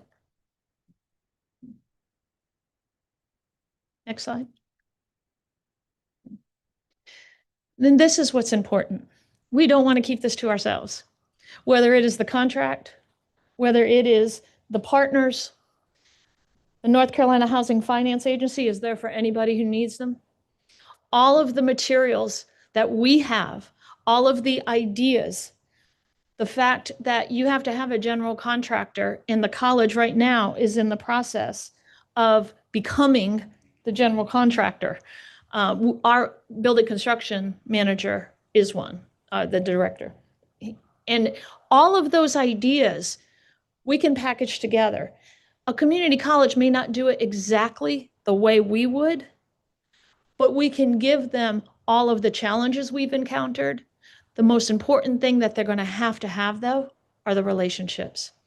And you got to start building the relationships, and you have to have the vision, and you have to have the ability to bring things together, whether they're programs within your own college or whether they're the groups that all have a piece in making this work. But whatever it is, our goal is to be able to share it so others can replicate it. That might be it. Yes, sir. Dr. Farr, how do you see the rollout of Propel NC impacting this program and opportunity? I've always been a huge advocate of Propel NC because I believe deeply in the blurring of those lines between curriculum and continuing education. We at Pitt care about the outcomes that our students have. What Propel allows us to do is to be able to fund programs better in those spaces that Propel was designed to do. It's expensive to run. Propel allows us the appropriate funding in order to expand. We currently have, and I am pointing to Mr. Kinlaw here, the largest welding program in the state. We have 96 welding booths. We have welding in all of our high schools. We want to be able to expand what the need is. Right now, our focus is in affordable housing.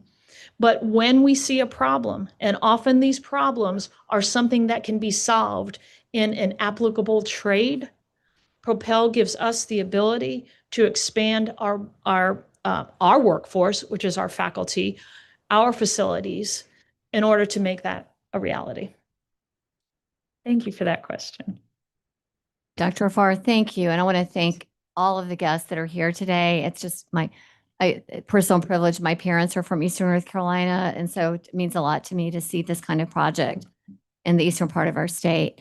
And I'm going to give Mr. Lang a question that we're going to move forward because our committee is supposed to wrap in 2 minutes. Dr. Farr, I think we'd like to potentially have you come back and answer questions. Sure. And give us an update. So thank you so much love for to. being here. Thank And Mr. Lang, go ahead, and then we'll move to the next item. On the rehabilitation, how do you handle the financing of the cost on the rehabilitation? On the rehab? So Greenberg. Yeah, actually, I think.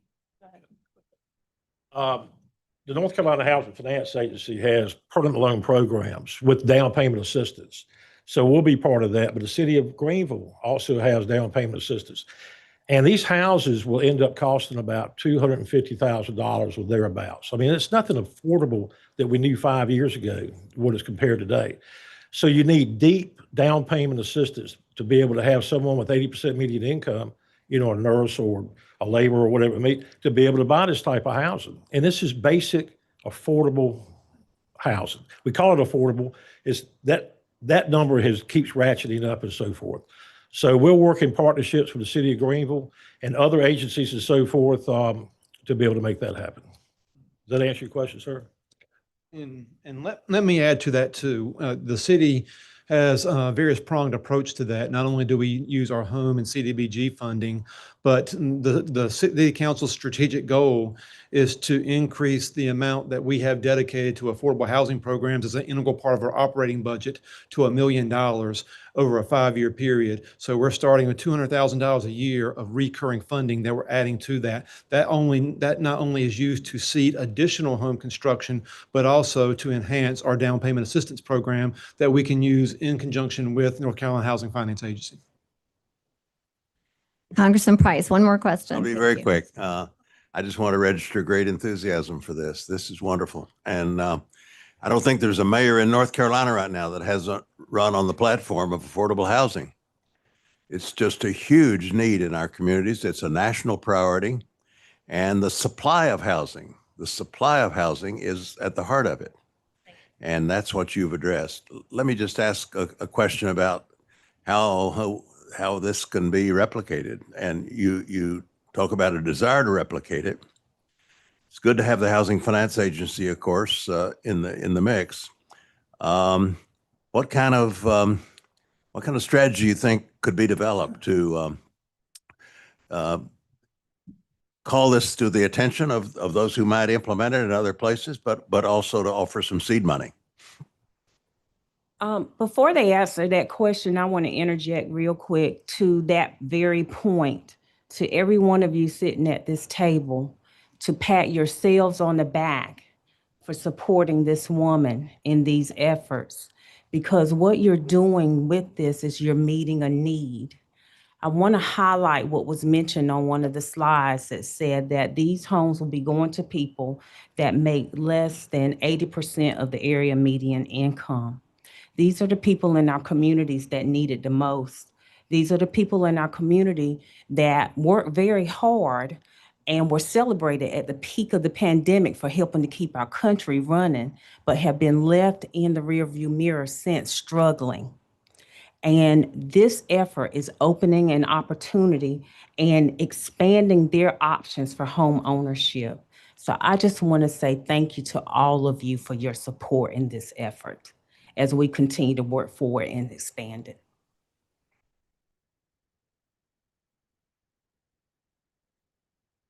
Thank you again. And Congressman Price, I'm going to table your question, and I think Dr. Merritt maybe will ask President Buxton to discuss this with the President's Association. It's a wonderful model. Thank you. I'm now pleased to welcome Cecilia Holden, President of My Future NC, with us today to share an update on the seminal work that has been done to establish the NC Workforce Credential List. And it's a foundational resource for the North Carolina Community College's work to advance Propel, to launch Workforce Pell, and facilitate short-term workforce development grants. So thank you. Thank you. Thank you for the opportunity to share a few words with you. Since the last time I was in front of this board and this committee, there's been a few committee members that have been added and a few trustees. So I'm going to take us up just a notch, and I promise to make it as quick as I possibly can. But I want to ground the conversation around the state's educational attainment goal. So in 2019, with bipartisan support, signature of the governor, the state of North Carolina did codify into state law that North Carolina was going to need 2 million individuals ages 25 to 44 holding either a non-degree credential or a college degree by the year 2030. That same year, My Future NC was stood up as a 501c3 nonprofit in order to move the goal into action. You have a, where are the reports? Are we going to be able to pass those down? Not for you to look at today, but to take with you later. There's several references in there to the good work of the community colleges and the community college system. So I would encourage you to take a look at that. We have a board of directors and we have an advisory board of commissioners. I'm thrilled to say that we have some of our commissioners who are here present with us today. We also have former board members. I think Dr. Carver has been on our board now twice.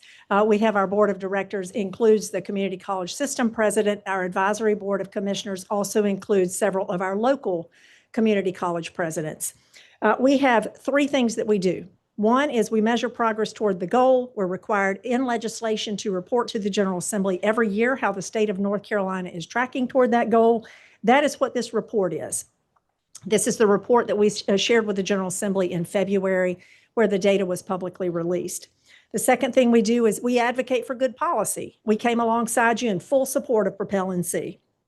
We advocated for Apprenticeship North Carolina funding. We advocated for the short-term workforce Pell Grants. The short-term workforce Pell Grants at the federal level, but also the short-term workforce grants here at the state level. So policy and advocacy is the second thing, and then accelerating action is the third. How is the state tracking toward the goal? We have 1.72 million North Carolinians currently holding either a non-degree credential or a college degree. So we are on track. We're moving forward. We cannot do this but for our community colleges. If you look at the gap there in orange, we've got a gap of about 278,000 more credentials or degrees that are necessary. Next slide. So where is the big gap? According to the North Carolina Department of Commerce and the labor market data, we need more of those non-degree credentials and we need more of those four-year degrees. So what role do our community colleges play? Significant role as it pertains to the non-degree credentials and also making sure that we've got those 2 years that are transferring to the 4 years, because that's the way we're going to meet not only 2 million by 2030, but also the labor market demand. Next slide. When you look here of the 278,000, that prior slide showed that about 52% of that gap is in non-degree credentials. So I want to ground the conversation today around why this is very important on non-degree credentials. When we started the work, there were several different groups, workforce and education partners, that were interested in this non-degree work. That included the North Carolina Department of Commerce. You've got Workforce Solutions, your workforce development boards. You've got Department of Public Instruction, and you've got your community colleges. And all of these partners came together in order to try to figure out what can we do to define credentials of value, and what can we do to make sure that we've got one list that we're tracking towards. Next slide, please. Why does this matter? Our learners want to know before they go. They want to know, am I going to get a credential that's going to matter and get me a good job when I get out? We knew that we wanted everybody to focus around a single unified list. Every one of our disparate partners are governed differently. They're under separate silos. It's a fractured system as it pertains to the workforce components.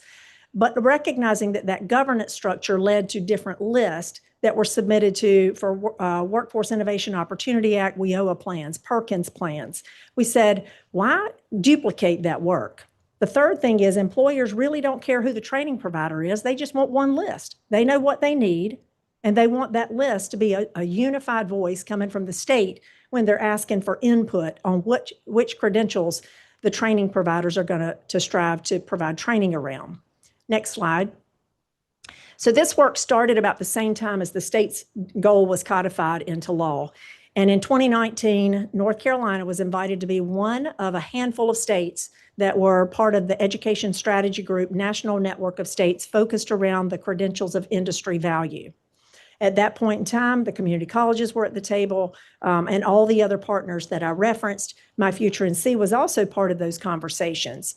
In 2020, we set out to figure out which credentials matter and how do you really define what an industry valued credential is. In 2020, we worked with the Department of Commerce and we analyzed their STAR jobs methodology, and that tells which jobs are in high demand or high growth that pay a family sustaining wage. So we leveraged that data. We also spoke with employers. When I say we, that's a collective we of all the partners that I referenced. What was happening in 2020? COVID. And the world was shut down. And where were our education and workforce partners? They were focused on their students and trying to figure out how they could make sure that their institutions continued operating in the middle of the pandemic. Employers were trying to react in their same fashion. And so what I would tell you is that the input that we received was based on whatever could be contained at that point in time and pulled from the employers and from the educational institution. So we didn't get it right the first time, but it laid the groundwork for what followed. In 2021, we identified more than 150 credentials that ended up on a list. 2022, we actually launched the public credentials list, and we also launched what the application process would be for making sure that employers, alongside their education providers, could submit to the list.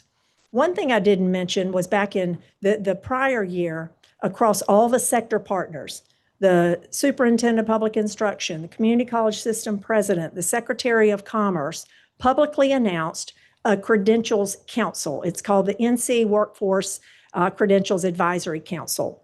This council is the body that formally approves what credentials end up on the list. They also figure out, like, what policies are we going to get behind? It's not a lobbying group, but it can get behind things like propellancy or some of the other things that I referenced.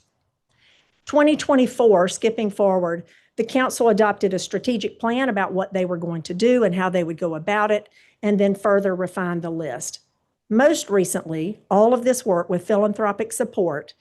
Most recently, the council, with a contractor coming in, worked with all of our education and workforce partners, and they took all the disparate lists, they looked at the STAR jobs methodology, and they ended up with a unified list. So I'm excited to say that the state of North Carolina now has a unified list. Next slide, please. That list is bucketed into 4 different categories. Not all credentials are created equal. So on the far left here, you see the foundational credentials. That means that they are important, but they don't lead to a family sustaining wage. You walk through the gateway, that's stackable credentials that can get you eventually to a career credential that would pay a family sustaining wage. And then finally, on the far right are advanced credentials.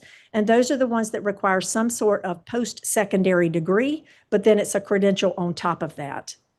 This one list, these 4 buckets, have one other thing that has been noted on there that's super important, and that is which credentials are important to the functioning of the economy. And so in each of these buckets, it doesn't matter which one of the buckets it sits in, there's a little check mark that says this credential matters to the basic functioning of the economy.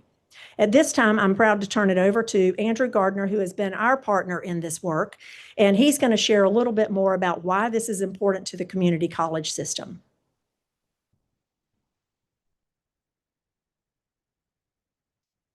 All right, as we just concluded the awareness portion, if we go to the next slide, we're going to talk about alignment and access. So alignment, you all have heard a lot about Propel and seeing what opportunity that provides.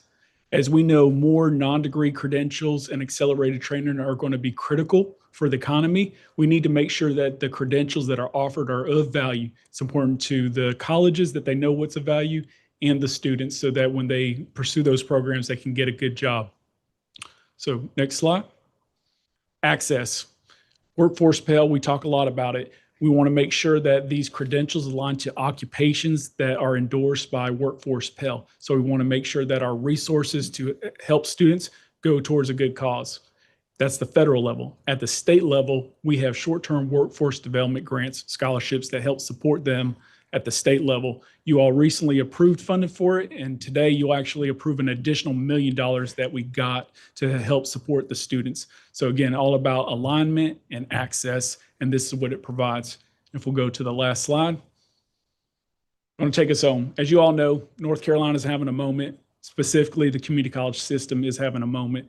We're ready to serve the students, and we know that all this work aligns and is going to make us number one again in workforce. And just you all heard a lot about today and how we're going to enhance the workforce. And I'll entertain any comments or questions. Thank you, Ms. Holden. Thank you, Dr. Gardner. And I just really want to thank Cecilia Holden for her leadership in the state. When I first joined the board, I was struck by what a fragmented environment and landscape we had, and this work is seminal. And Dr. Gardner, I'm going to take the privilege of the chairmanship and ask you, how did things go at the NC Workforce Commission yesterday? So it was a successful day, but there's more to come. We had 43 programs that are approved, and that represents, I believe, 16 of our community colleges. And so again, a great start, and we're looking forward to more and more workforce programs coming on board in the coming months. And that's approved for Workforce Pell. Yesterday, we had 43 colleges or 43 programs at 16 colleges approved for Workforce Pell. And the NC Works Commission is going to hold a special call meeting in September. So colleges don't have to wait till November for approval we expect dozens more programs approved next month as well.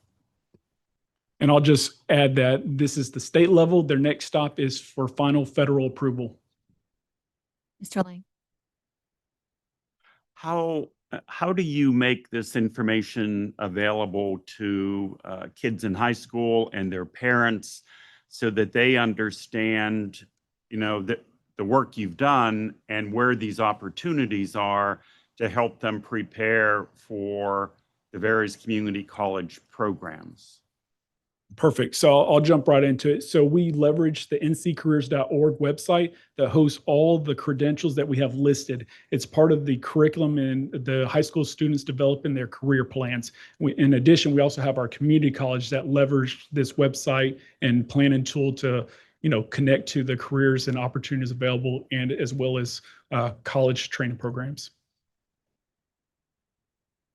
I just want to comment on that, Jeff. The long-term answer, which we got to get fixed, is access to data of students in high school and their parents. Today, those parents and students have to opt into information from the community college system. They should have to opt out. So that's going to be top on our agenda here as we move into this year. Are there other questions for Ms. Holden or Dr. Gardner? So with that, thank you so much. And I do want Dr. Merritt to comment briefly on the SHIA meeting as part of new business and where North Carolina really is a leader, seen as a leader in this area. I'll just say that last week, a number of us went to the State Higher Ed Executive Officers meeting in Chicago. Dr. Reynolds, Dr. Gardner, I presented about North Carolina's workforce Pell efforts, and really, as you can see, the NC Workforce Credentials List and the collaboration with the NC Commerce, the Governor's Office, the NC Works Commission, who met yesterday and approved 43 programs. It was pretty evident. Andrew joked at the beginning of our panel, and they called last week's meeting Workforce Pell Palooza, because that's all we talked about. But it was very clear that North Carolina was ahead, and it's ahead because of these collaborative efforts that have happened across agencies. And 43 programs, when we said that were on the docket for approval, we got some looks in the audience like, are you sure that's correct? Because there were states out there that were applauding, and they rightfully should, to have 1, 2, or 3 programs approved here in the first round. But 43 programs at 16 colleges with dozens more pending approval, I think it just is a testament to we're doing things the right way in North Carolina. Are there other items of new business to bring before the committee? With seeing none, I will ask for a motion and a second to adjourn today's meeting. Thank you, Mr. McBrayer. We are adjourned. Thank you.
Good afternoon. I'd like to call this meeting of the State Board of Community Colleges Finance Committee to order. It is Thursday, August 13th at 2:37. Thanks to programs, we have about 2 minutes for our Finance Committee. Yeah. All right, Ms. Lyons, would you please call the roll? Yes, ma'am. Miss Lisa Eastup. Here. Miss Paula Benson. Here. Treasurer Brad Briner. Here for. Thank you. Labor Commissioner Luke Farley. Okay, thank you. Mr. Tom Looney. Mr. Chris Lumsden.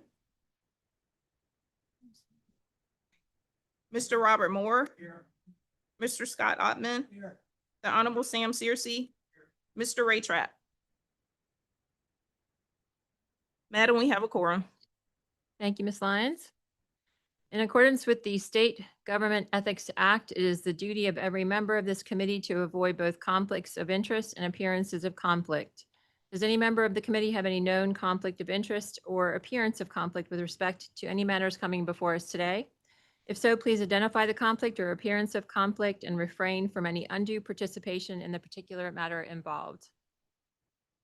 I see no conflicts noted. Let the record reflect. Moving on to approval of the agenda. You do have the agenda before you. I do want to note at one time we did have on here, we did promise you last month that we would bring you a grants update. That grants update was not ready in time. I do apologize for that. We do want the new president, our new president, Dr. Sullivan, to take a look at that and give his suggestions on how to what we need to do to get that to a standard that the board was looking for. So we will be bringing that to you in a future board meeting. So with that noted, is there a motion to approve the agenda as presented? Thank you, Mr. Moore. Is there a second? Thank you, Mr. Nesbitt. All those in favor say aye. Any opposed? It is approved. You hopefully have had a chance to review the minutes from our prior meeting in July. Is there a motion to approve said minutes? Thank you, Mr. Ottman. Is there a second? Thank you, Mr. Nesbitt. All those in favor say aye. Any opposed? They are approved. We have one item on for future action. That is our Finance Committee charter. Just like all the other committees, our charters are up for their yearly review. If there are any suggested changes by committee members, please send them in to either Dr. Price or myself. And we at this time do not have any suggested changes, but we will be looking at that in light of Propel NC. And if there are changes, we will be sending them out to the committee prior to next meeting. All right, for action, what you've all been waiting for. Attachment FC02, state aid allocations and budget policies. This is our budget package. It does look substantially different than in years past. The two words I would use are transformational and transitional. So thank you very much to the General Assembly for their support of Propel NC, 57.5 million dollars of support. I do want to recognize the fact that we have, I think, fiscal research here with us. So if you want to stand and be recognized. So again, thank you very much.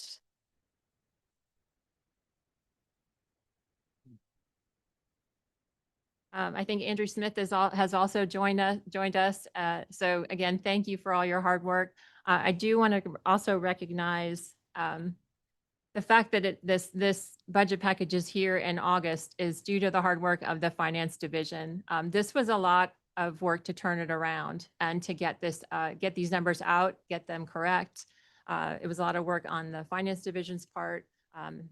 Alex Spag, Dr. McGinnis took a look at it. There were several other folks involved. So anyone that put eyes on this to get this ready so we could get these numbers and this information to the colleges, I really appreciate all your work.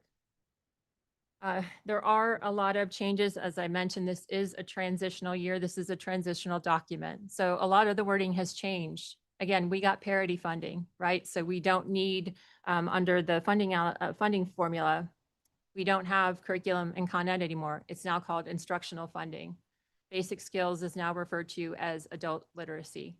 But you will see references to curriculum and Con Ed still in this document, because not everything has changed yet, but those changes are coming. So we are still looking for full funding for Propel NC, so that will be on a future legislative agenda. We will be cleaning up code items related to Propel NC, so that will also be forthcoming. Most importantly, what we're working on now that was addressed with the presidents last week, and I had a great conversation with President Buxton today in the hallway about what's going to be required of colleges going forward in terms of reporting.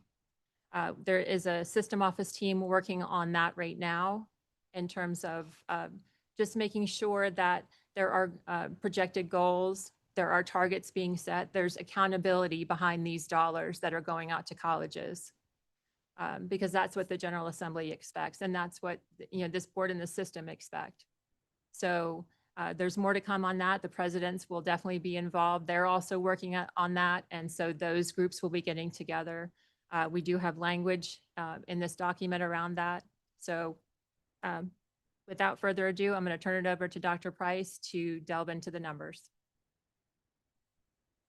Thank you, Ms. Eastep.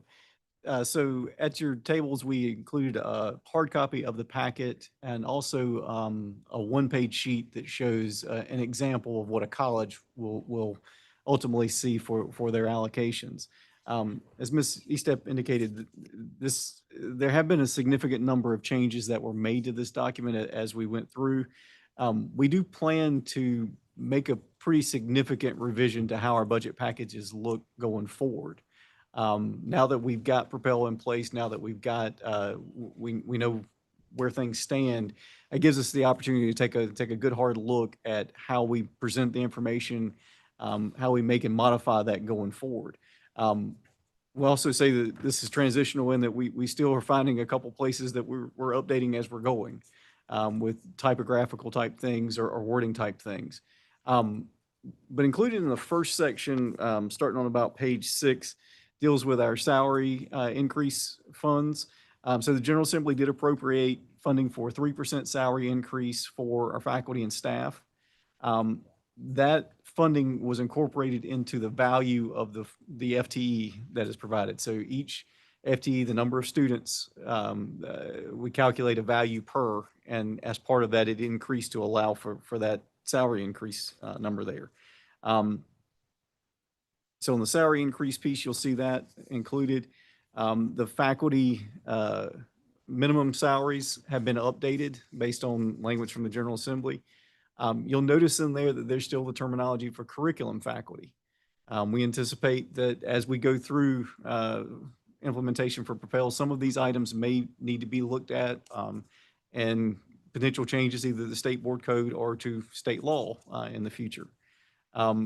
The president's salary schedule was also updated based on the 3% salary increase. So on page 9, you'll see where those changes have been made to the president's salary schedule. On page 11, you'll see where we've also updated the different employer contribution rates for health insurance and retirement. Again, those are built into the value of the FTE. And that's how those funds are distributed out to each college. On page 13 is where we start seeing some of the Propel terminology that we've talked about. It's where you'll start seeing the overall summary of a budget allocation for the system. And you'll see the term instructional FTE. We also see adult literacy that's there. And now you start seeing the FTE that's associated with the different workforce sectors. We also notice now that Small Business Center and NC Edge customized training are included for funding for FTE purposes.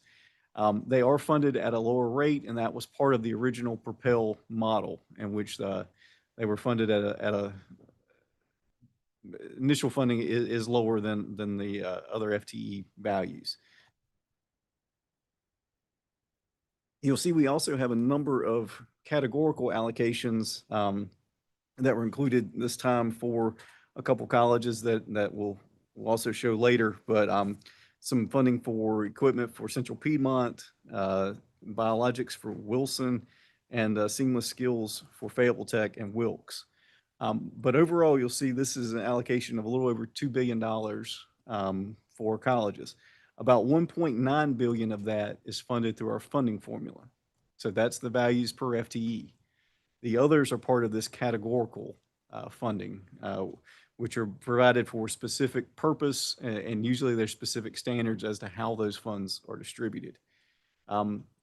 If you were to look at the one-page handout that was also provided as part of that, the individual college, you'll see that it mirrors the format of this document, but it shows for that particular college how each of these items, where their funding is in each of these different items. And they may have some categorical items on there, they may not have certain categorical items. But again, this is the overall summary of funding for colleges. Let me stop there. Are there any questions at this point? I think everyone, I know, I'm sure there probably have lots floating in your head, but I want to make sure everyone's comfortable with this and understands it, because maybe not understands it, but they're comfortable with this. This looks very different than it has in years past.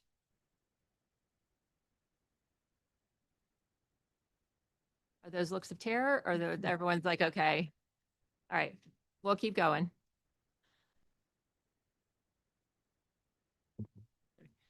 On the next page, it shows a little bit of a difference here between our changes in FTE, budget FTE, changes in operating expense, et cetera. I will note that, again, a transitional year, but we also did some things differently this time with when we provided funding for Perkins, when we did our child care allocations. We did those in our July meeting to try and help get funds out to colleges quicker. But because it didn't show up in this particular document, that does adjust some of our variances that are shown. And we are talking about potentially next year moving some of the other items forward into July and trying to allocate funds out to colleges quicker that aren't as reliant upon changes in the budget. The next section gets into the actual formula budget. So you'll see now that the instructional funding is based on the Propel NC model. So this is where we have implemented the concepts from Propel. You'll see the workforce sectors and the values that are there. We do asterisk and note that the Small Business Center and NC Edge customized training are funded at a lower rate than other workforce sector programs. And we do also note in this section some of what Ms. Estep was mentioning about the need for accountability with the General Assembly. Did you want to provide some insights there? Yeah, just as I mentioned before, that the presidents have already, Alex Bag had already talked to the presidents about this need for tracking, projections, and just delivering the message that we need to track our ROI on this. So they will be developing kind of a rubric for that. I think the system office has already really started on that and developed a kind of a good framework. Alex and Dr. Merritt, and I think Dr. Price have been working on that. Pardon? And Dr. Schneider. And I think the presidents are also working on that as well. We, as I mentioned, we spoke with President Buxton, so I think they're going to come together and really hit the ground running. So good discussion.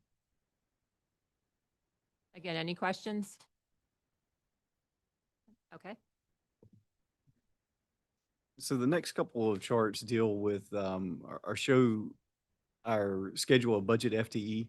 So budget FTE is the higher of your last year's number of students or the average of the prior 2 years, whichever one's higher. So if a college had a decrease in students, a lot of times it's the average of the prior 2 years, then that would be how they're funded. So you'll see a breakdown here of schedule of our budget FTE. Then there's a chart on page 18, that deals with budget FTE by workforce sector. I will note that this still has some of the same sectors and things as we used before. So this is a transitional chart that you won't see it in this format again going forward. The next section, beginning on 19, shows how we distributed the instructional funding. So basically, course prefix that's in a certain workforce sector has a certain value to it. So whatever the FTE is multiplied by that value for each of the different sectors. So we had about $1.2 billion that was distributed as instructional funding to each of these different workforce sectors. If you were to flip to the some of the appendixes in the back, with page 65, it actually shows the instructional budget FTE per different workforce sector. And then the next chart that's on there on page 67 shows the amount per different workforce sector. So again, we show how many FTE were in each, and then we show what the funding was for each of those. We're also going to break out it in the near future, the amount of each of those that is from Propel NC. So how much did a college have from Healthcare One for Propel NC? But that's not included in this booklet at this time. So that's the main allocation piece here for the Propel NC part of it. Pause there for any questions on the mechanics of that. Just a question, go back to measurements. So this is a look back. There'll be targets set by college, by the workforce sectors, or one overall target for the system? By the colleges, just confirming, okay. Differentiating the Propel NC funds. So Okay. I know Alex or Dr. Price, do you want to talk about? Yeah.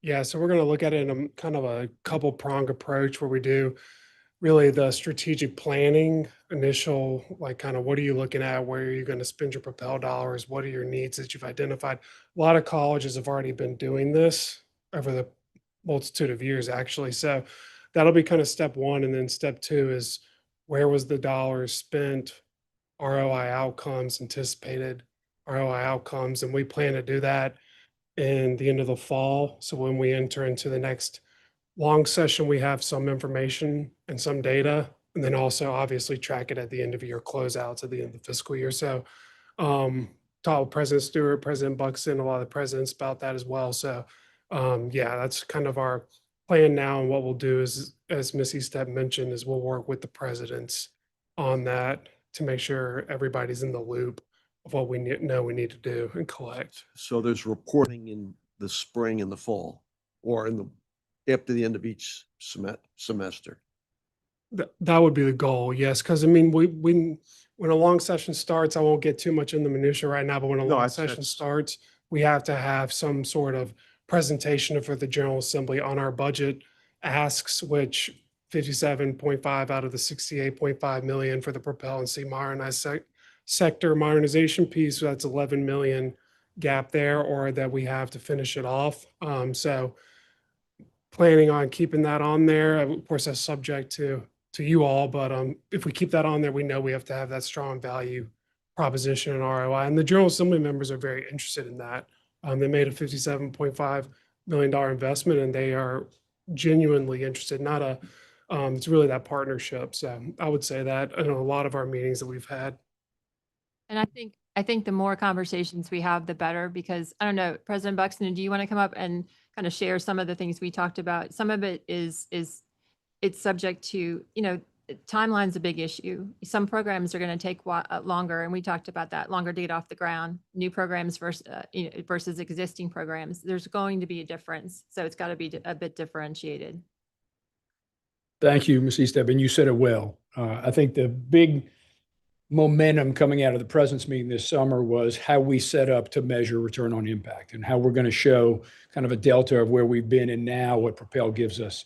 the opportunity to do, and really thinking by sector, thinking by occupational area, recognizing that some of this is going to have a little bit longer ramp up because as we start building the programs, the students don't automatically show up. We built a AAS in biotechnology recently because of the huge growth in life sciences. They don't show up at the door the next day. As they start seeing the pathways, they begin showing up. So you see that ramp. So not just ROI now, but expected ROI over time. And then for some of our colleges, understanding that they're going to need to ramp up in terms of how industries are ramping up the jobs they're bringing that may be coming. You heard our customized training and some of the jobs that are coming, preparing for that, but they're going to show up a few years later. And so also being able to project how we're setting up for those jobs to come and changing our focus to support that, that may also be a little bit of a lagging indicator, but I think we can show how the system is repositioning to take that into account. In addition to the demand that we see now that we're adjusting. Yeah, so this is the transformational piece, right? This is what gets you excited, is you see the possibilities. So as an accountant, I don't get excited, but this is exciting. And just one other question on the targets. Are there targeted outcomes or aspirational targets that are set? Or is it, we'll see how it works? I mean, how? I think those are the conversations they're having. Alex, you can get up and talk. I think projected outcomes is definitely part of this. Yeah, projected outcomes is part of it. If targets, if you will, it's funding formula. So if college will be able to still shift around as long as it's within those propel workforce sectors and the intended use of the funds. But yes, I mean, the goal would be, as President Buxton just mentioned, identifying where they need to go, where the college needs to go. We'll collect all that on behalf of all 58, and then we'll be able to synthesize it and talk as a system as a whole when we present. So both and, yes, sir. With presidential reelection.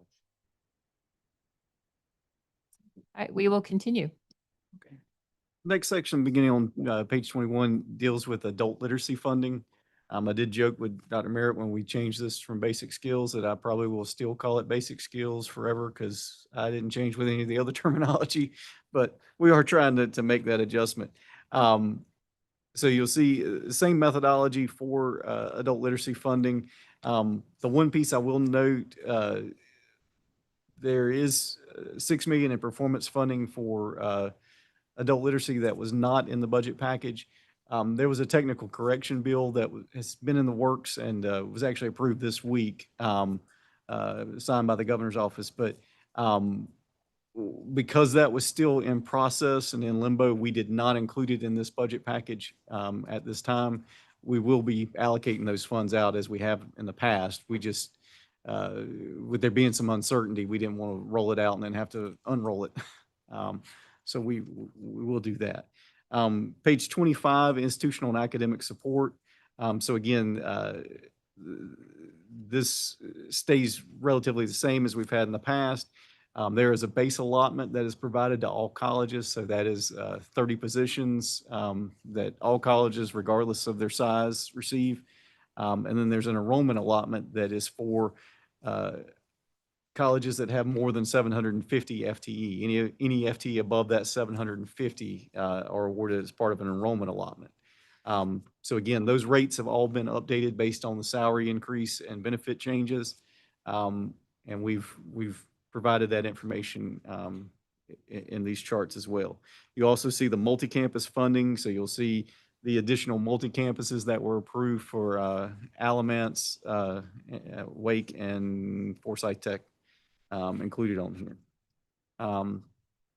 You'll notice then is when we start getting into some of the summary type tables. So 29 shows a summary of the formula allocations for colleges.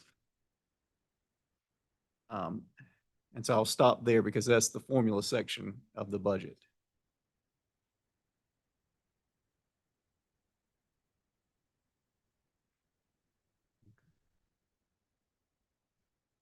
Any questions? Okay. All right, next is our categorical section. So the first piece you'll see here deals with Small Business Center. And this is the categorical allocation for the Small Business Center. There will, as Ms. Eastep indicated, there will be some changes we have to make for both state board code, but also regular policy changes now that small business centers can earn FTE for their program offerings. So there will be some adjustments that are made to this as we move forward. But again, there's a piece of their funding that is a base allotment. There's also a piece that is based on a performance allocation. And you'll see how those different items are funded.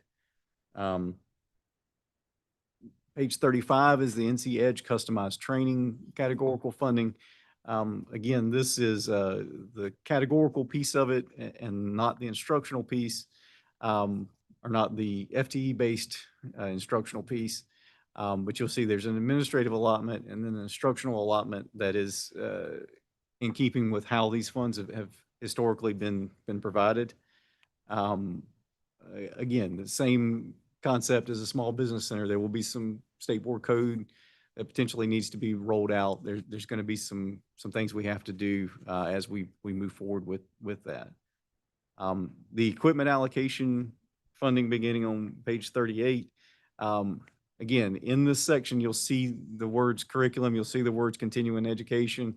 As we move forward, we're planning to work with the President's Association on how these funds should be allocated in the Propel NC world that we're in now. So we will have to make some changes to that allocation method, and you'll see that moving forward.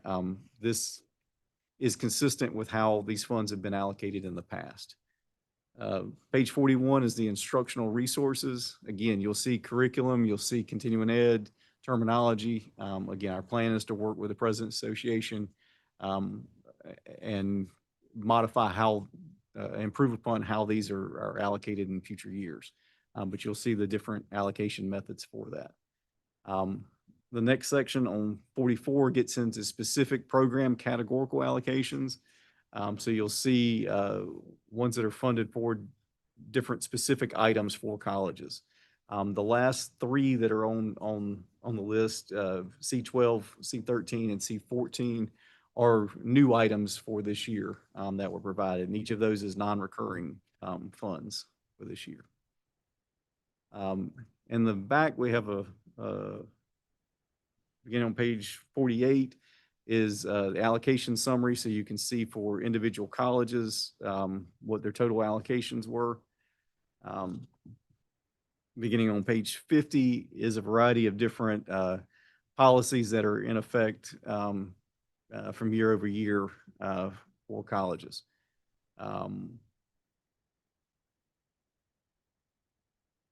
Let's see. Beginning on page 55, if you were to look at the different workforce sectors and want to know which programs fall into which program or which areas. So for healthcare 1, you can go in and see all the different course prefixes and a brief description of what those courses are for each of the different program areas that fall into each of the different workforce sectors. Next is some fun, exciting accounting things dealing with purpose codes and vote codes that colleges use. Beginning on 61 and 62 are the different FTE rates per different workforce sector and kind of how those were a little bit of information on how those are calculated. We also try to provide a variety of schedules in the back showing budget allocation summaries by college, how the different FTE is for each of the different workforce sectors. And the final page 69 chart shows the funding that is for Propel NC, or specific to Propel NC. So you'll see a little over 58 million. As we've been mentioning, there was 57.5 million that was allocated for Propel NC. But as we're dealing with 270,000 FTE, it's basically a rounding issue to try and get something that close.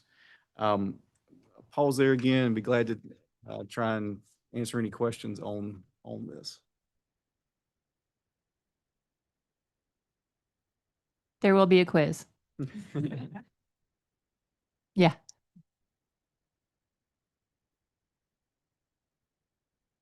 I'm going to get back to measurements again, if I could, for a second. I mean, this is a 70-page document or whatever. It's a lot for everybody in this room to comprehend, other than looking at pages and numbers.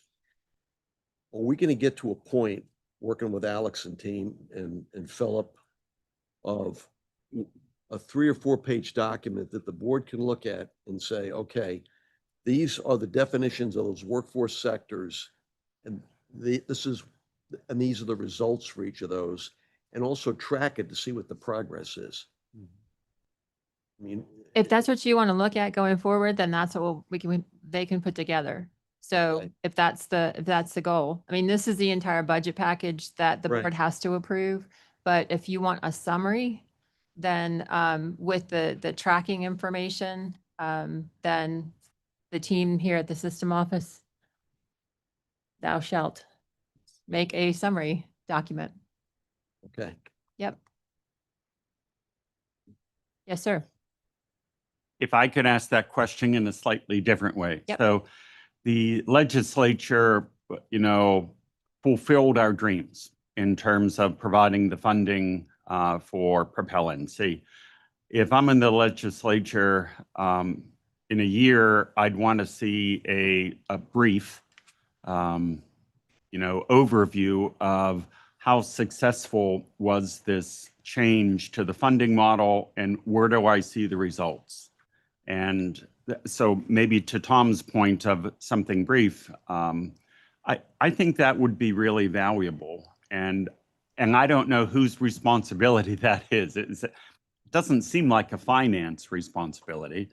And I don't know where it is within the board responsibility to do it, but somehow someone needs to take responsibility to create that and review it, and then make certain that it's delivered to the legislature in terms of what they gave us and how we performed.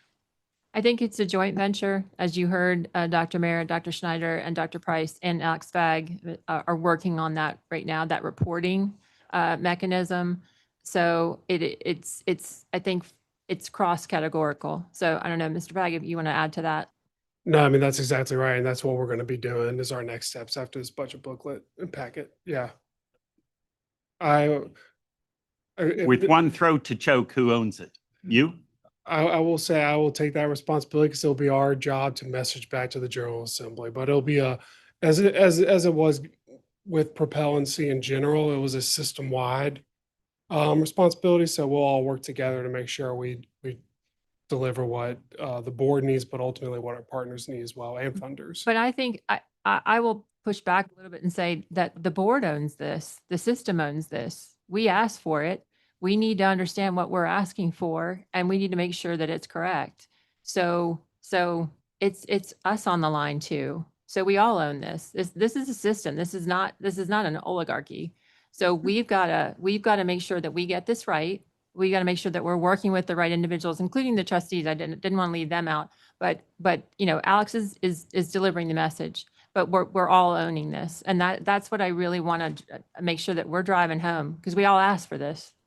I'm all in, but it's a little bit of tell me what I need to do, and I'll step up and do it. So, but we also have to ask. We have to ask. So we all own. So I think, to me, that's important, that we have responsibility in this, because we delivered the message.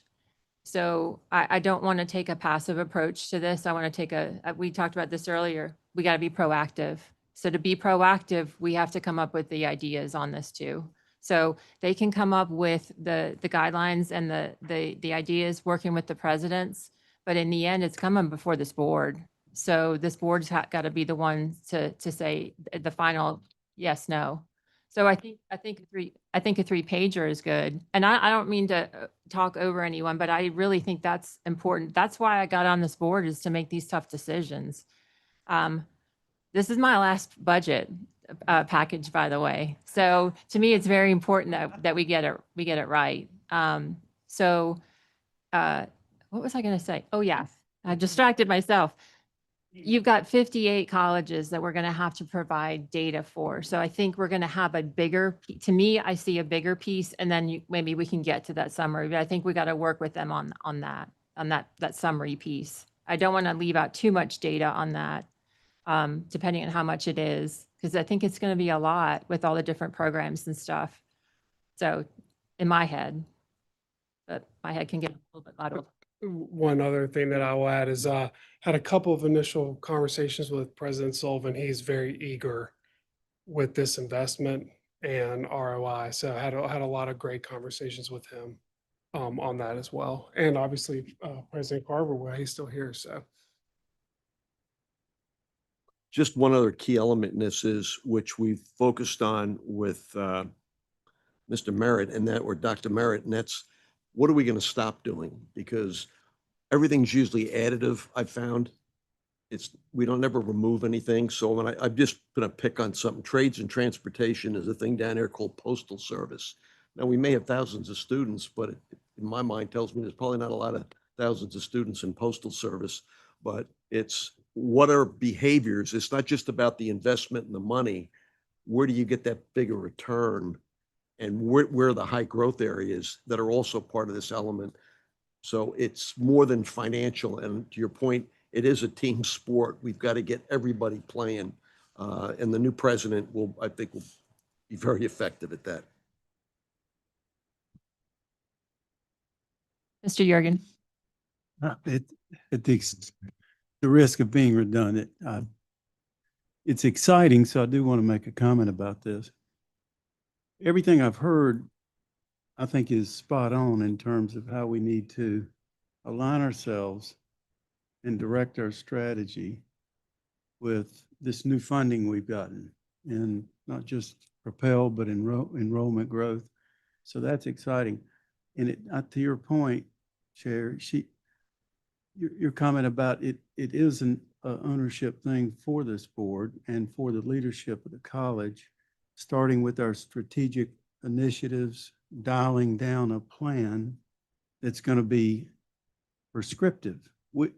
We in essence should be able to write this report that we're going to give in a year, detailing the results, the success of this new funding. We need to write it today, and it needs to say exactly what we're going to achieve so that we've got this card, this playbook to go achieve it. I know the staff, the new president, our strategic planning will do this. So, but Mr. Lang, I just want to add one comment to you. I'm going to take a little different tack. Instead of one throat to choke, we like to think in terms of one back to pat. Let's be positive about this, and let's all work together. Let's get specific about what we're going to get out of this new funding. So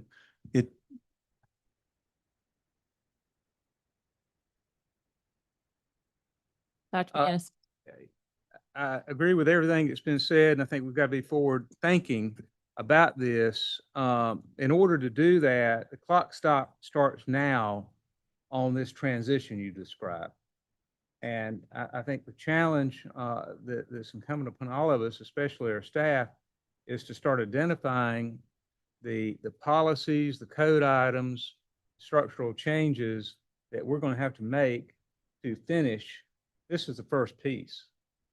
And I appreciate your emphasis on the fact this is transitional, because we're going to have a lot of work to do the rest of this year to get ready for next year. Going through this process, we identified several places where Mr. Lumsden code is going to have to be changed. And there's going to be work going through all the committees to be ready for the full implementation of Propel, so the colleges don't have any questions and it's completely and thoroughly impacted. We've also got the long session coming up, and we got to be ready for that. So we'll have the victory lap. That's great. But now it's time to begin the next level of work, which is collecting what needs to be done right away. Every meeting we need to have, here's another Propel piece that we need to to finish and sign off on. So I'll just bring that up and challenge our staff and leadership to begin that process. Mr. Merritt. At least I'm not on the finance committee, but one thing I learned practicing law is to be successful, you have to manage the expectations of your client.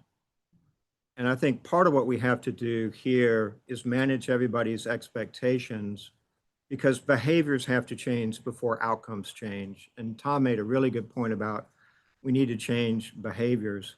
It'll be a while before we know if this program in a demonstrable, statistically significant way causes our students to have higher salaries and better lifetime outcomes. But in the short term, we can measure changes in behavior. Are we driving more students toward these better outcome courses? Are we developing curriculum that feeds into the needs of the state? And so in my mind, in the short term, it's going to be important to demonstrate to the General Assembly we're changing the behaviors that will ultimately lead to the better outcomes. And I think that's the challenge. We all need to look at this document and think about, as a board, what behaviors do we want to see change where our expectation is they'll drive the outcomes we hope to achieve. And I think that's going to take some good thought on our part to be able to help JB and the presidents where we can all hopefully get aligned. I've been off the board a year. I'm thrilled with where we are. I think we've accomplished a lot. I congratulate you all. But I agree with Dale that the hard work in many ways is just really starting on getting to where we want to go. I think it's the detail work, maybe not necessarily hard, it's detail. So we got to get to the detail. So. All right, at this point, we're going to get out of here about like 9 o'clock. So if it's okay with everyone, I'm gonna table the rest of the questions. And if we have any other questions, we can certainly maybe talk about them at another time, talk about them next time. But at this point, I'm going to ask for a motion to approve attachment FCO2, state aid allocations and budget policies. Thank you, Mr. Moore. Is there a second? Thank you, Mr. Ottman. All those in favor say aye. Any opposed? It is approved. Thank you for the great discussion on this. And I think we have some action items to take away. So I don't think Dr. Price will be going home anytime soon. All right, attachment FCO3, allocation of bonus funds of the $22.4 million. In this current budget, there were also non-recurring funds allocated of 32.2 or appropriated of $32.2 million for one-time bonuses for all state employees. These are supposed to be payable by October 15th or as close as possible to that date. These bonus payouts are laid out in the agenda item. I think it's $1,750 for those making $65,000 or less, or $1,000 for those over $65,000. So these are for state employees only, and you had to be employed as of June 30th of 2026. And the difference above, so anything that above that 22 million that was appropriated, those will go back to the state. Are there any questions on this item? Seeing none, I would entertain a motion to approve attachment FCO3, allocation of bonus funds. Thank you, Mr. Moore. Second, Mr. Ottman. All those in favor say aye. Any opposed? It is approved. FCO4, attachment FCO4, statewide change leadership academy for student success. This is a $55,000 request for state board reserve funds. So these funds will be used to begin a statewide change leadership academy for student success, or the academy for short, for middle level leaders across the 58 colleges, with a target of 30 participants per year. This is a year-long program broken up into several sessions. So each participant will be working on a particular project brought forward by their college during the course of that year-long academy. The projects will be nominated by the college, as I mentioned, and will focus on system priorities such as building workforce readiness. This academy will be facilitated by the National Center for Inquiry and Improvement and will tailor the year-long curriculum to focus on improving college processes and developing middle-level leadership. And I think Dr. Andrea Crowley is here if you have any questions. Are there any questions regarding this item? All right, seeing none, I would entertain a motion to approve attachment FC04, Statewide Change Leadership Academy for Student Success. Thank you, Mr. Moore. Thank you, Mr. Ottman. All those in favor say aye. Any opposed? It is approved. Okay, attachment FC05, Student Leadership Development Program request. This is another State Board Fund Reserve request for $40,000. This is phase 2 of this project, which builds off the pilot from the prior year, which was also funded with State Board Reserve funds in partnership with the Leadership Institute. So these funds will support leadership activities, facility rental, in-person check-ins, training, and graduation. This program aims to enhance student success, particularly around underrepresented students. And I did talk to Ms. Tiffany Scobie around the ongoing funding for this project. So if you would like to just step forward and briefly talk about that.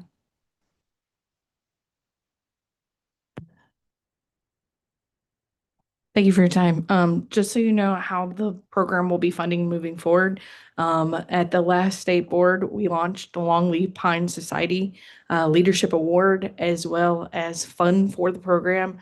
So this will take care of this year. Those funds will start taking care of the following years, as well as the colleges, when they nominate a student, they are aware that there is a $500 program fee to offset some of the costs for the program. So that also helps take care of program costs. Yeah, thank you. I was going to give a shout out to Mr. McBrayer, but since we are talking finance, he is nowhere to be found. So anyway, yeah, yeah. All right. Are there any questions regarding this item? Okay, seeing no questions, I would entertain a motion to approve attachment FC05, Student Leadership Development Program request. Thank you, Mr. Moore. Is there a second? Thank you, Mr. Nesbitt. All those in favor say aye. Any opposed? It is approved. With those two items approved, by my calculations, we have $50,000 left in our State Board Reserve funds, which in my memory, that's the best we've done in a fiscal year. So that's really good. It's great having projects funded early, better chance of moving them through. So good job to everyone asking for money. That's really good. So attachment FC06, Workforce Diploma Program Administration. This is an allocation request of $100,000 for one temporary full-time employee to administer this brand new program. In the current year session law, the General Assembly appropriated $2.25 million in non-recurring funds to establish the Workforce Diploma Program. So this is another model for adult high school.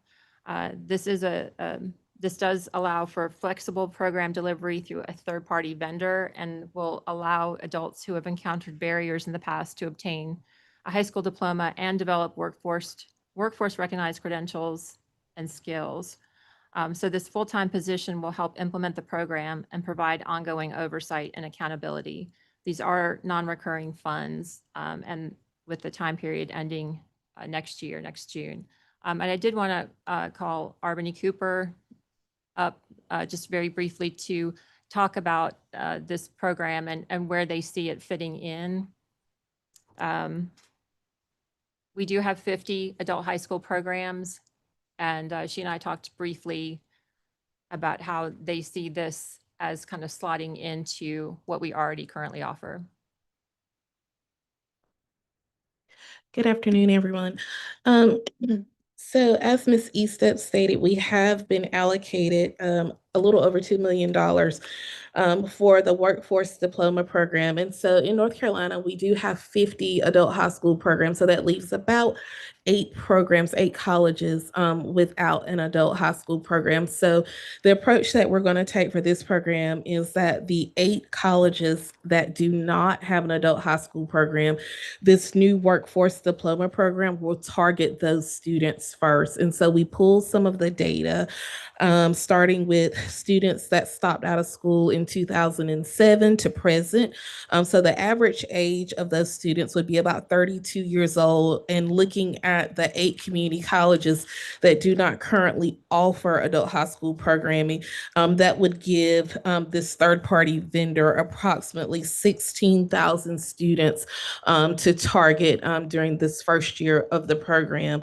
And if you had a chance to look at the bill, the third-party vendors would be responsible for an enrollment of 300 students. So we wanted to make sure that when we partnered with the third-party vendor, that they had enough students to target. And in North Carolina, we have an abundance of students, adult learners that need a high school equivalency, approximately 770,000. So we have plenty of work to do, and this program is welcomed.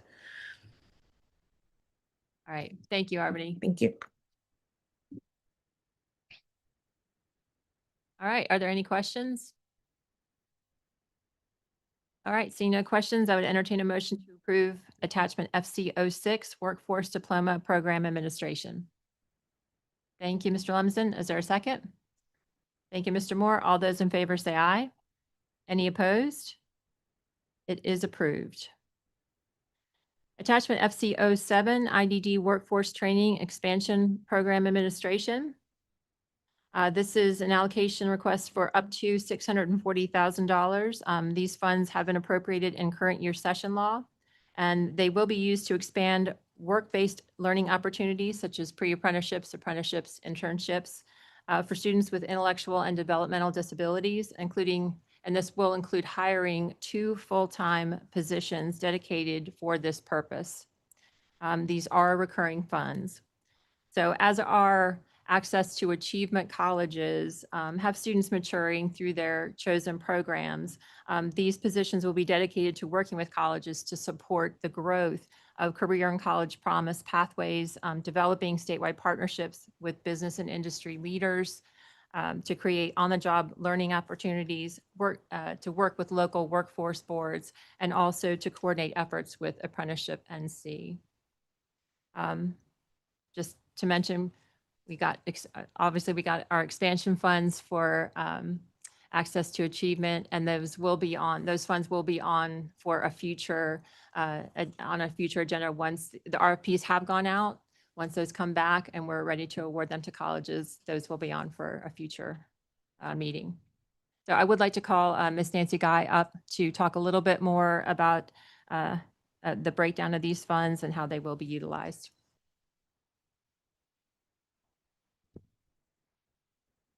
Thank you very much.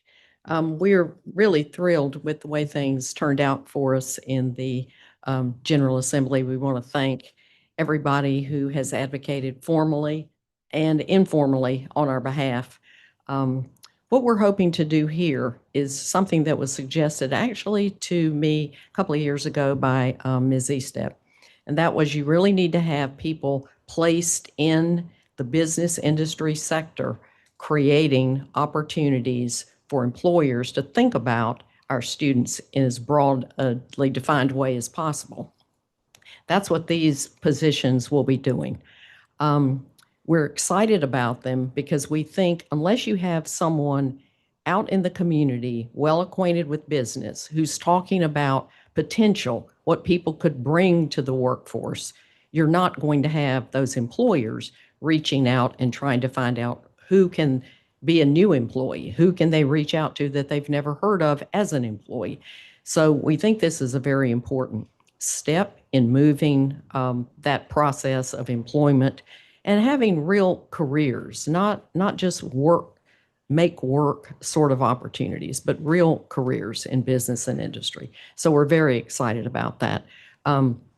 With the action of this board, what will happen is we will create 2 positions that will have this as their task, to work with business and industry and get the word out about the capabilities of students with intellectual and developmental disabilities.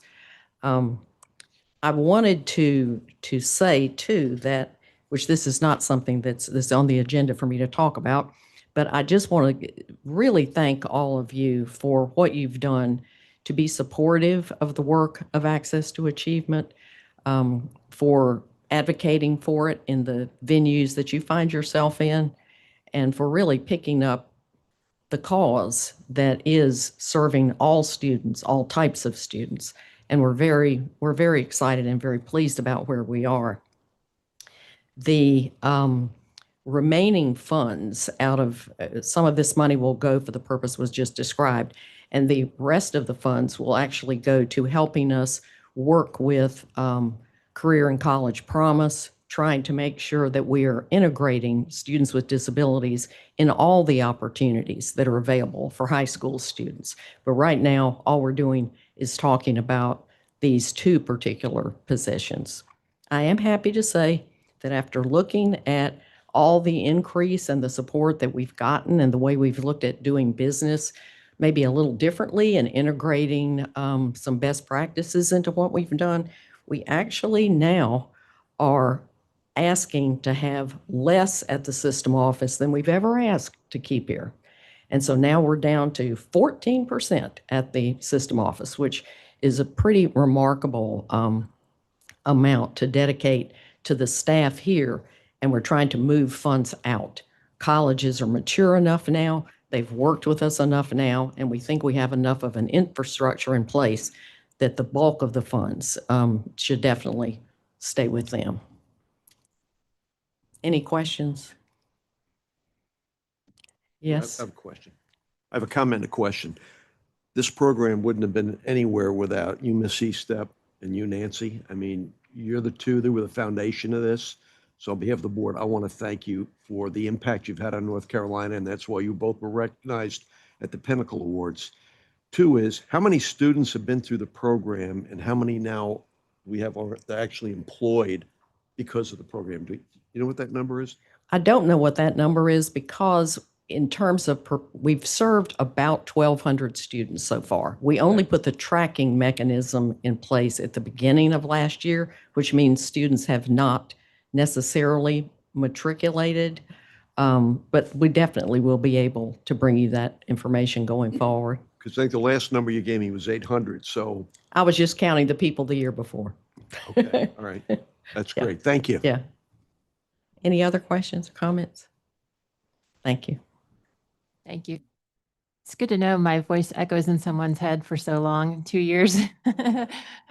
But, all right.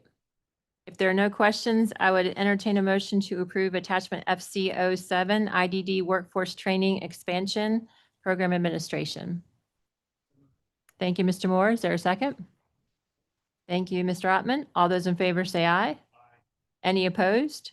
It is approved. All right, moving on to our consent agenda. Attachment FC08, allocation for short-term workforce development grant program. So this is a revised allocation. In our May meeting, this committee and the board approved the recurring allocation of $1 million of the $1 million short-term workforce development grant, which has been funded by the General Assembly since, I believe, 2021, if my memory serves. So this year, the grant program received another $1 million in non-recurring funds. So the total allocation to colleges will be $2 million for this fiscal year. So the same methodology will be used to distribute these funds, and the chart is attached in your agenda item. So it's up to $750 per course for non-credit short-term workforce credentialing programs. Are there any questions? All right, seeing no questions, I would entertain a motion to approve attachment FC08, allocation for short-term workforce development grant program. Thank you, Mr. Moore. Is there a second? Thank you, Mr. Ottman. All those in favor say aye. Any opposed? It is approved. All right, moving on to attachment FC09, construction and property for August. Madam, if you would step forward. Good afternoon. I guess it's a good thing we have a short construction and property agenda this month. This month, we bring you a total of 10 projects. 5 of them are new, 3 are amended, and then there's 2 properties. A lot of the funding for the new projects is coming from counties rather than state funds. Does anybody have any questions?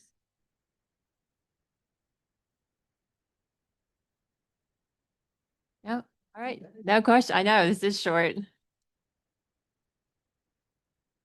All right, if there are no questions, I would entertain a motion to approve attachment FC09, construction and property.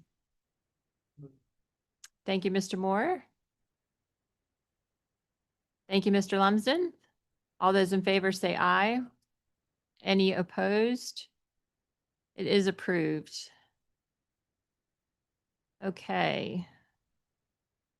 So we are on to our 4 information items. I'm not, in the interest of time, is this for information? I've lost my agenda here. Okay, yeah, I'm not really going to cover these because of time. The customized training report was covered very thoroughly in programs. So I would encourage everyone to take a look at that. The State Board Reserve year-end report, also please take a look at that. It does detail prior year and the year before. So what happened to the funds and where we ended up. So are there any questions? Just please say no. Okay, good. Okay, new business. Moving on to new business. The only thing I have is, I think you all received an email about the fact that both Ms. Benson and I have conflicts for September. So we were kindly asking the board for some leeway on the September meeting date, and we're hoping that you could all accommodate a virtual meeting, and the date was September 10th. And there were a couple meeting times. So if you have not yet responded to that email from Ms. Lyons, if you could please do so and just let her know that you don't need to respond to all, just respond to her and let her know if that works for you. And if not, if it doesn't work, if we can't get a quorum, then we'll try to find a different time and date. Yeah, I mean, we will send the link out to everyone, but we definitely need a quorum of finance committee. But everyone is, obviously, it's an open meeting, so anyone can attend. So, all right. I don't have anything else, so I would entertain a motion to adjourn. Thank you, sir. Is there a second? Thank you, Mr. Ottman. All those in favor say aye. Any opposed? It is approved, and I am not a chair or vice chair of governance, so you will see new faces. I have been cordially kicked off. Oh, that's right. Shoot.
Let's go, folks.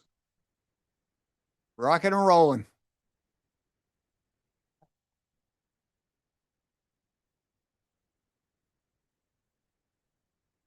Well, good afternoon, everyone.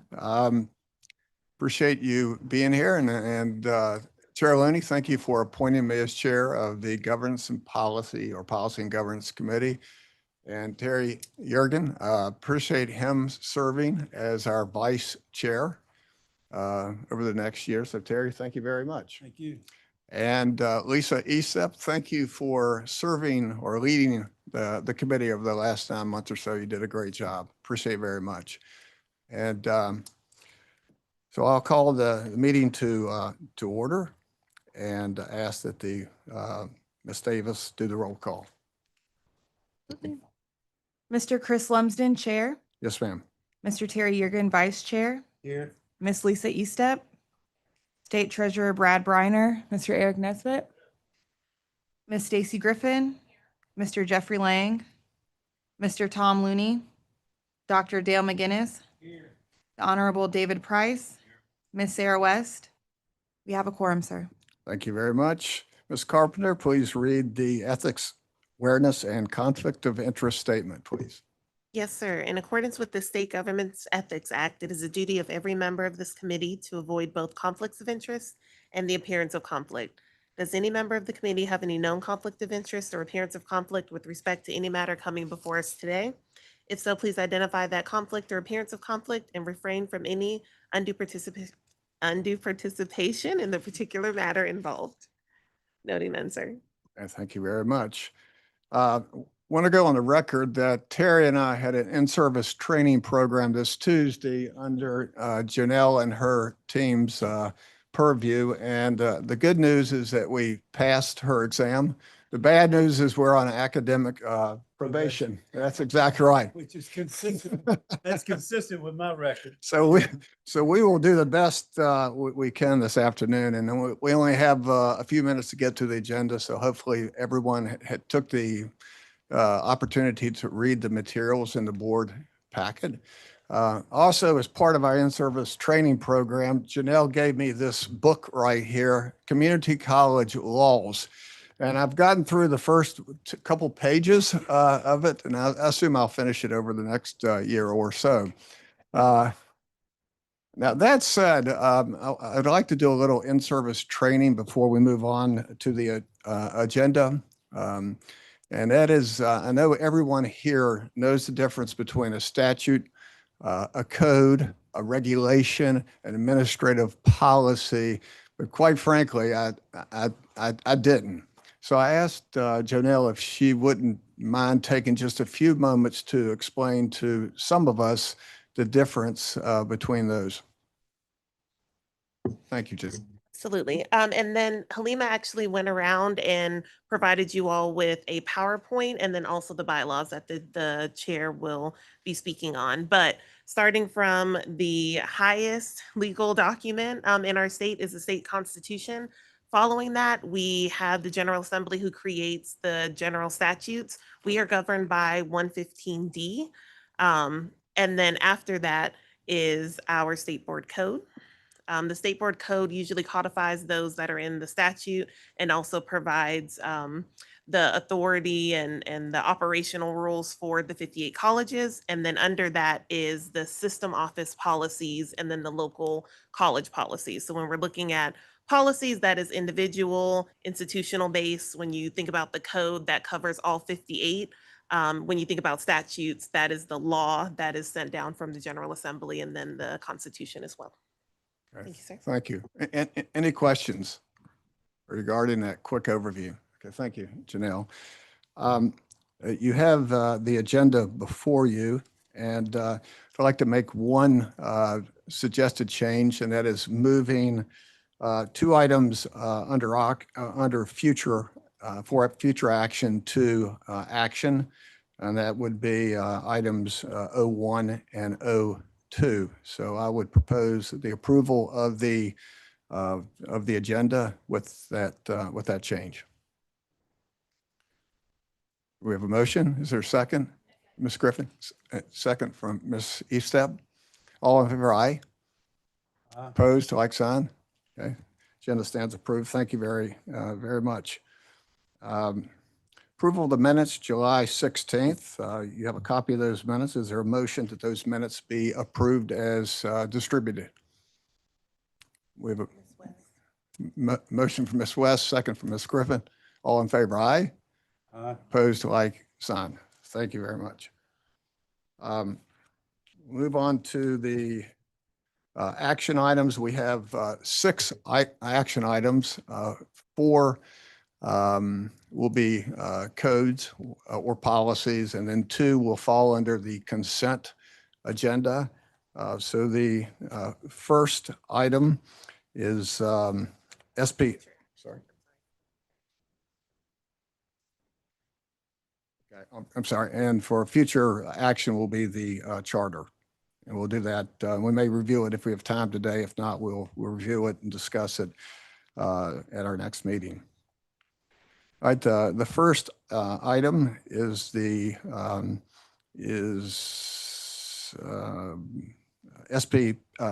SBPG 01, and I will ask Dr. Reynolds to give a quick overview of that item as well as PG 02.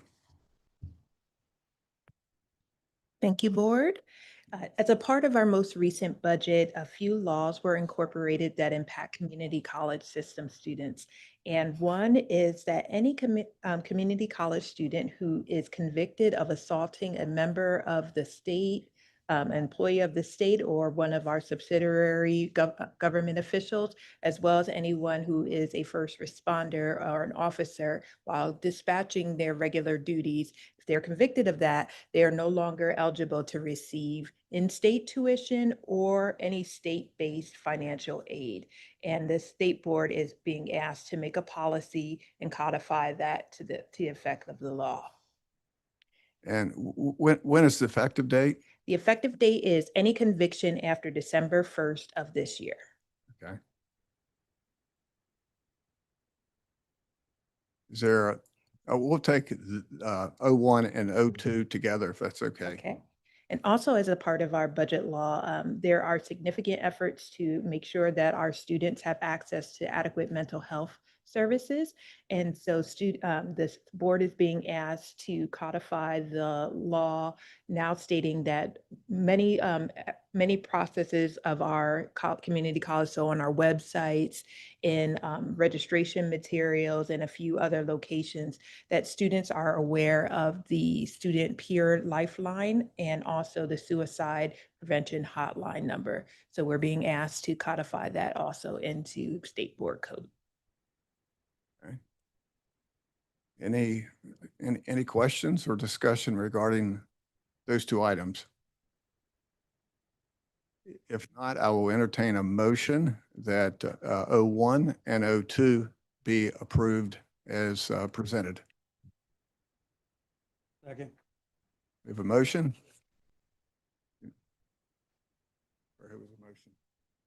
Is there a motion? Okay. We have a motion. Ms. Griffin, thank you. And second? Second, Ms. West. Thank you very much. All in favor, aye? Opposed, like sign. Thank you very much. We'll move on to the next item, which is the no action this afternoon. That's the policy and governance charter. You have a copy of that in your board packet. I would ask that the committee and the board take time to review that charter. There are a number of responsibilities that are outlined in the document that I think we need to really consider and do during the upcoming year. 2 that come to mind. One is there's I would say a requirement, but a suggestion that we do a board self-assessment, which is a good governance practice. I think it's been a while since this board has done that. So we'll just consider that over the next several months.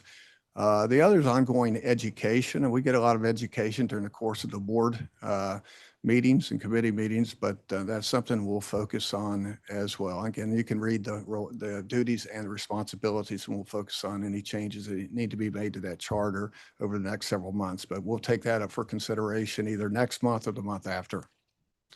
Yes, ma'am, Ms. West. Thank you, Chair Lumsden. As I had shared with you earlier this morning, when I first joined the board, I had the privilege of partnering with Mark Merritt and with Ann Whitford we served on a special subcommittee of the board for 2+ years to support board engagement. And we did the board's very first self-assessment. And we also did a number of different board education initiatives. And we've shared those with Ms. Amy Mast. I would love to share those with you. You will, Right. under your leadership, take it forward, but just so you'll see some of the foundational work that was done that I would, as a member of this committee for the past 5 years, would love. I'm thrilled that you're wanting to reignite that. I think it's, as you say, it's important self-governance. Thank you. You're quite welcome. Thank you. If members of the committee or board have any suggestions regarding revising or amending the charter, please send me or Terry or Janelle a note, and we'll try to incorporate those into the charter for at least discussion at our next board meeting or committee meeting. Any other discussion for that item? Okay. We'll move on to the next items, and that would be SBPG 04. And I believe Dr. Merritt is going to give a quick overview of both 04. Yeah, 04, please. Thank you, sir. When I heard that word both, I was like, I'm going to frantically find my next topic. So you all might remember, and good afternoon again, but you all might remember last month we discussed this item, and there were some questions that came in through public comment from a college. As the business owners for this item, Dr. Eads and I got together and looked at two changes that were made to the item. One, and really they were wording changes. I think they were gray areas, but as we reviewed them, we decided to make some changes to the items that originally were presented to you. One, was a wording change. We were changing the word archive curriculum course to obsolete status. Really, that just aligns with the new ERP system. But the reason that was changed after the last board meeting, or to be presented at the last board meeting, was because of the wording with the lead-in sentence that goes into that, assign an obsolete status instead of just obsolete status. It just it flowed and made more sense after we heard the comments from that particular college. The next item in here, it was the way it was presented originally. It conflated and kind of combined general education with universal general transfer component. General education and UGETSI that's within our transfer program, those are similar, but they're not exactly the same. So the reason that we made these changes were just to delineate between general education and the UGETSI, which are 30 core courses that are within our transfer program. So really, these were just some clarity changes that were made after that comment came in. And I think it went out for public comment for 5 more days and received no further comments after that. So we are, and the word rigor as well. I think the appreciated that comment that came from the college, because really, when you think about rigor, that's up to the colleges. That's the student experience. That's the experience students have in the classroom. Replace that with the word outcomes, because really at the state level, when you look at our course descriptions and the way that we kind of govern our combined course library across our system, outcomes is more relevant in code. We do not codify or govern our rigor across our system. So that's a summary of the changes, and I'm happy to answer any questions. Thank you, Dr. Merritt. Any questions, comments, suggestions regarding this code? Thank you. Thank you. If not, I will entertain a motion that this item be approved, SBPG 04, as presented. We have a motion from Mr. Yergin and a second from Congressman Price. Any questions? If not, all in favor, vote aye. Opposed, nay. The code stands approved. Thank you. The next item in your packet is SBPG 05. This is an item that we discussed at our last meeting, and I know that Ms. Eastep and others have had discussions regarding this item. There's been some slight modifications to the code, and I'll ask that Mr. Fleming provide us a quick overview on this code.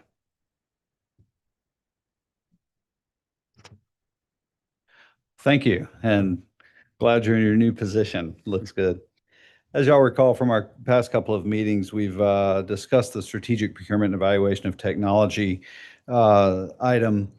The difference here, based on past discussion, we've asked each college, as you can see in section B, each college to submit an affidavit of completion that they have conducted the ask to evaluate technology acquisitions, including hardware and software. Any questions I can answer on this, I'll be happy to. So Mr. Ottman. Yeah, so I guess my question is, in the president's session a week ago, we got feedback that there was no need for section B. So I guess I'm wondering, so we're not going to take that recommendation, or? Or Ms. So- Eastep. Yeah, so we had subsequent conversation. I just talked to JB again. He said I talked to both Mandy Lee and President Buxton, and they both said that they like that language, the attestation. They're fine with that. So I talked to both of them. Because Well- they were I didn't know that. Well, we've had conversation about the language. They weren't happy about the having to do an extra report. And so when it was brought up, I spoke with Dr. Lee and said, it was me that did it. So, what agreement can we come to? And so they said they were both fine with the attestation. So it doesn't require an extra report, but. So Dr. Buxton, would you like to comment? If I could, and it's Mr. I appreciate the doctorate, but I didn't earn it. So we involved the technology committee and came back, and J.W. Kelly is our vice chair and Ken Engel remains the chair, and agreed that an attestation met the spirit of not having a report, and that we could certainly attest that we do this in our normal course of business.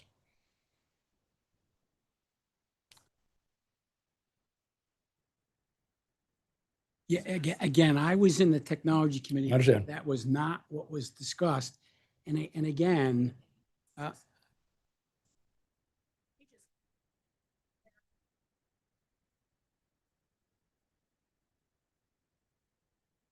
right, the suggestion coming out of the technology committee was to remove the report, the subsection which required an annual report by the colleges regarding these three evaluation components.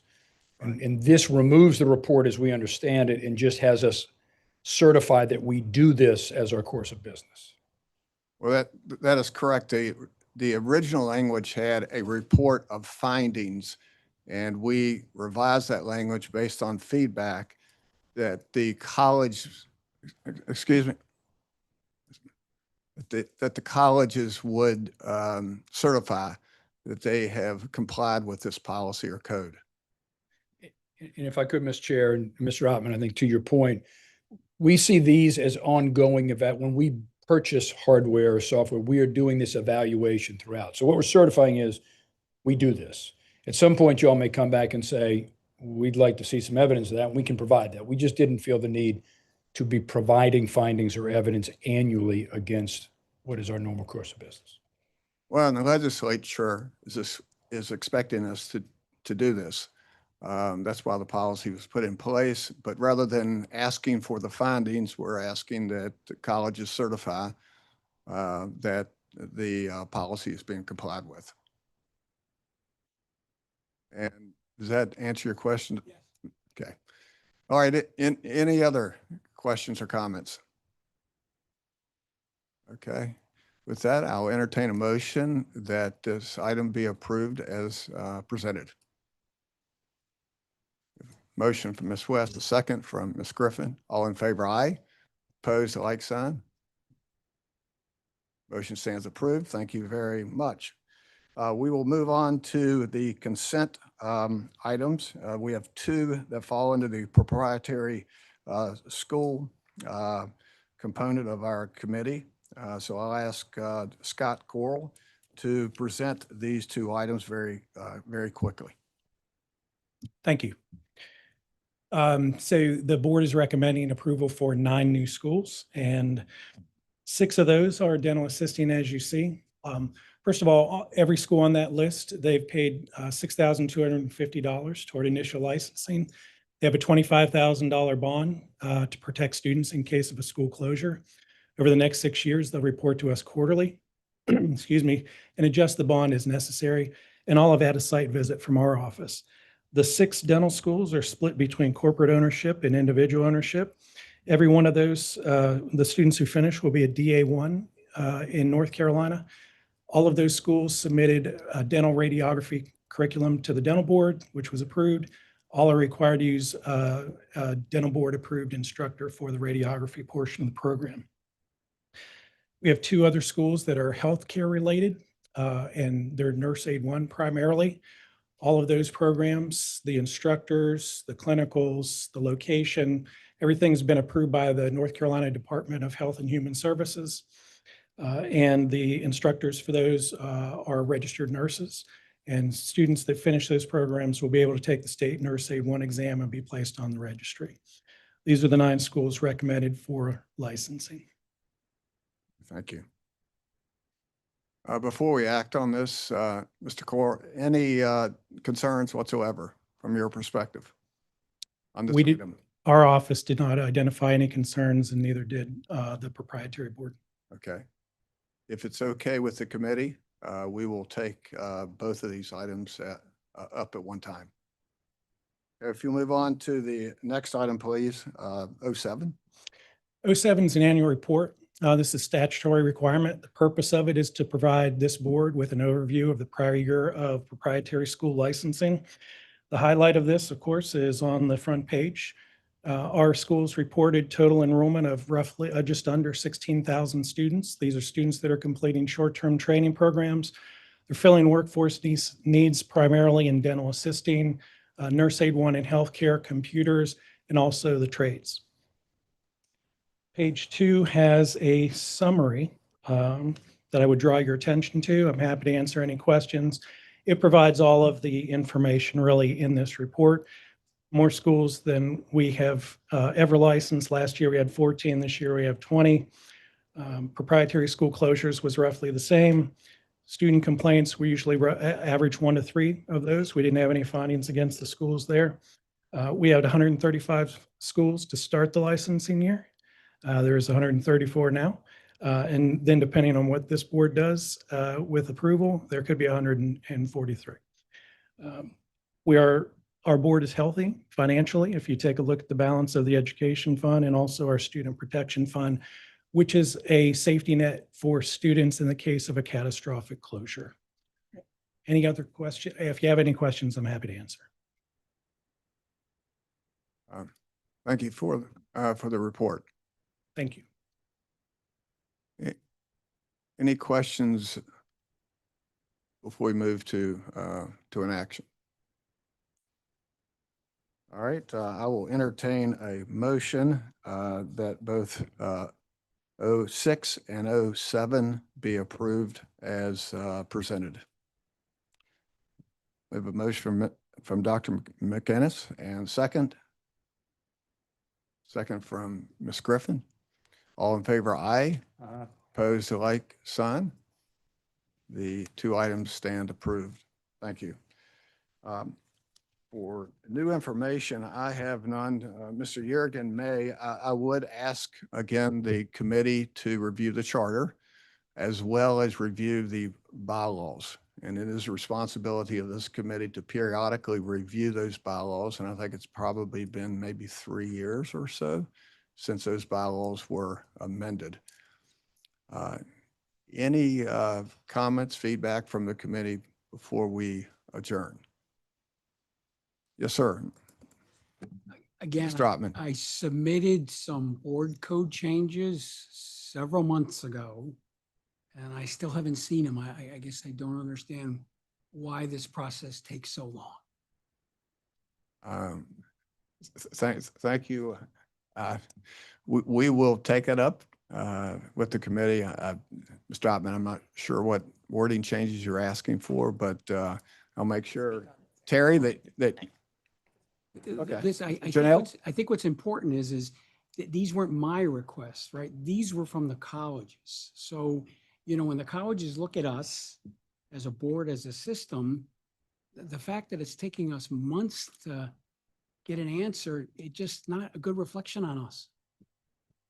Yes, sir. So we did address anything outside of the proprietary schools. And so if you, Scott, I don't know if you have any comments, but he is actively working with his board and also our finance committee. I'm sorry, our finance department to see especially the electronic payments as well. So he is actively working on that and his board is aware of your comments. any other comments? If not, I will entertain a motion that the committee meeting be adjourned. A motion, a second? Second. All in favor, aye? Meeting stands adjourned. Thank you.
So now we're running a little behind.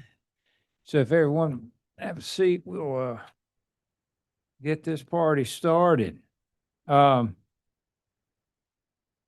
to today's Personnel Committee meeting, August 13th. So Dr. Gold, would you please call the roll? Mr. Bill McBrayer. Present. Mr. John Kane. Here. Secretary, State Treasurer Brad Briner, Eric Nesbitt. Ms. Lisa Eastep.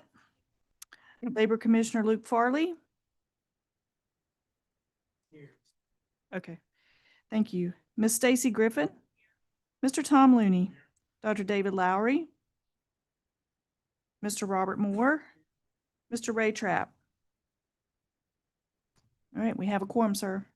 Okay, next I'll read the ethics and awareness. In accordance with the State Government Act, it is the duty of every member of this committee to avoid both conflicts of interest and appearance of conflict. Does any member of the committee have any known conflict of interest or appearance of conflict with respect to any matters coming before us today? If so, please identify the conflict or appearance of conflict and refrain from any undue participation in the particular matter involved. Let's record reflect no conflict. So you got the agenda in front of you. I'd like to make an amendment to the agenda. I have 15 items for closed session. Are there any other amendments or corrections to the agenda? Not, I entertain a motion to move the agenda as amended.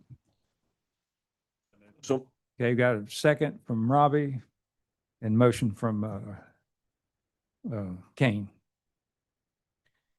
Okay, then you had in your packet the minutes from July 16. Hope you had a minute to look through those. Are there any corrections that need to be made to the minutes of July 16th? Seeing none, hearing none, I have a motion to approve the minutes as written. Got a motion? Got a second? All in favor of the minutes, say aye. All opposed? Also,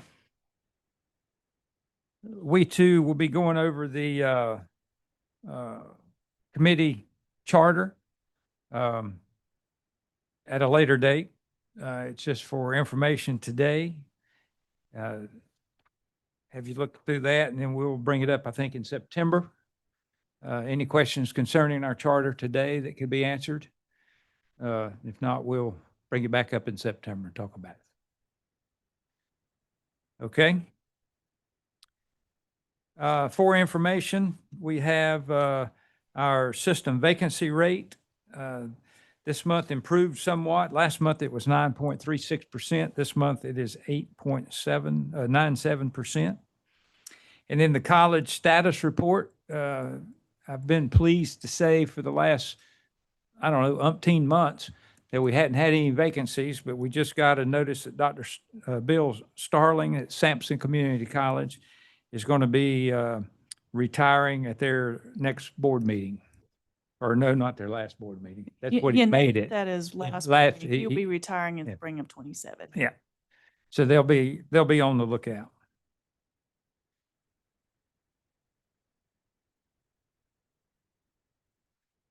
Any questions concerning the presidents?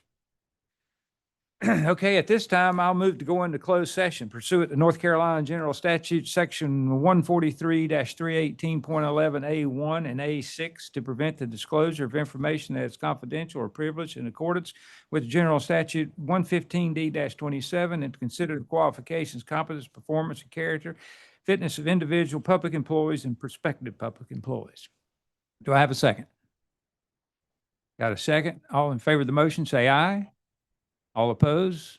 Okay, we'll stand at ease until we have other word.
Any new business before the committee today?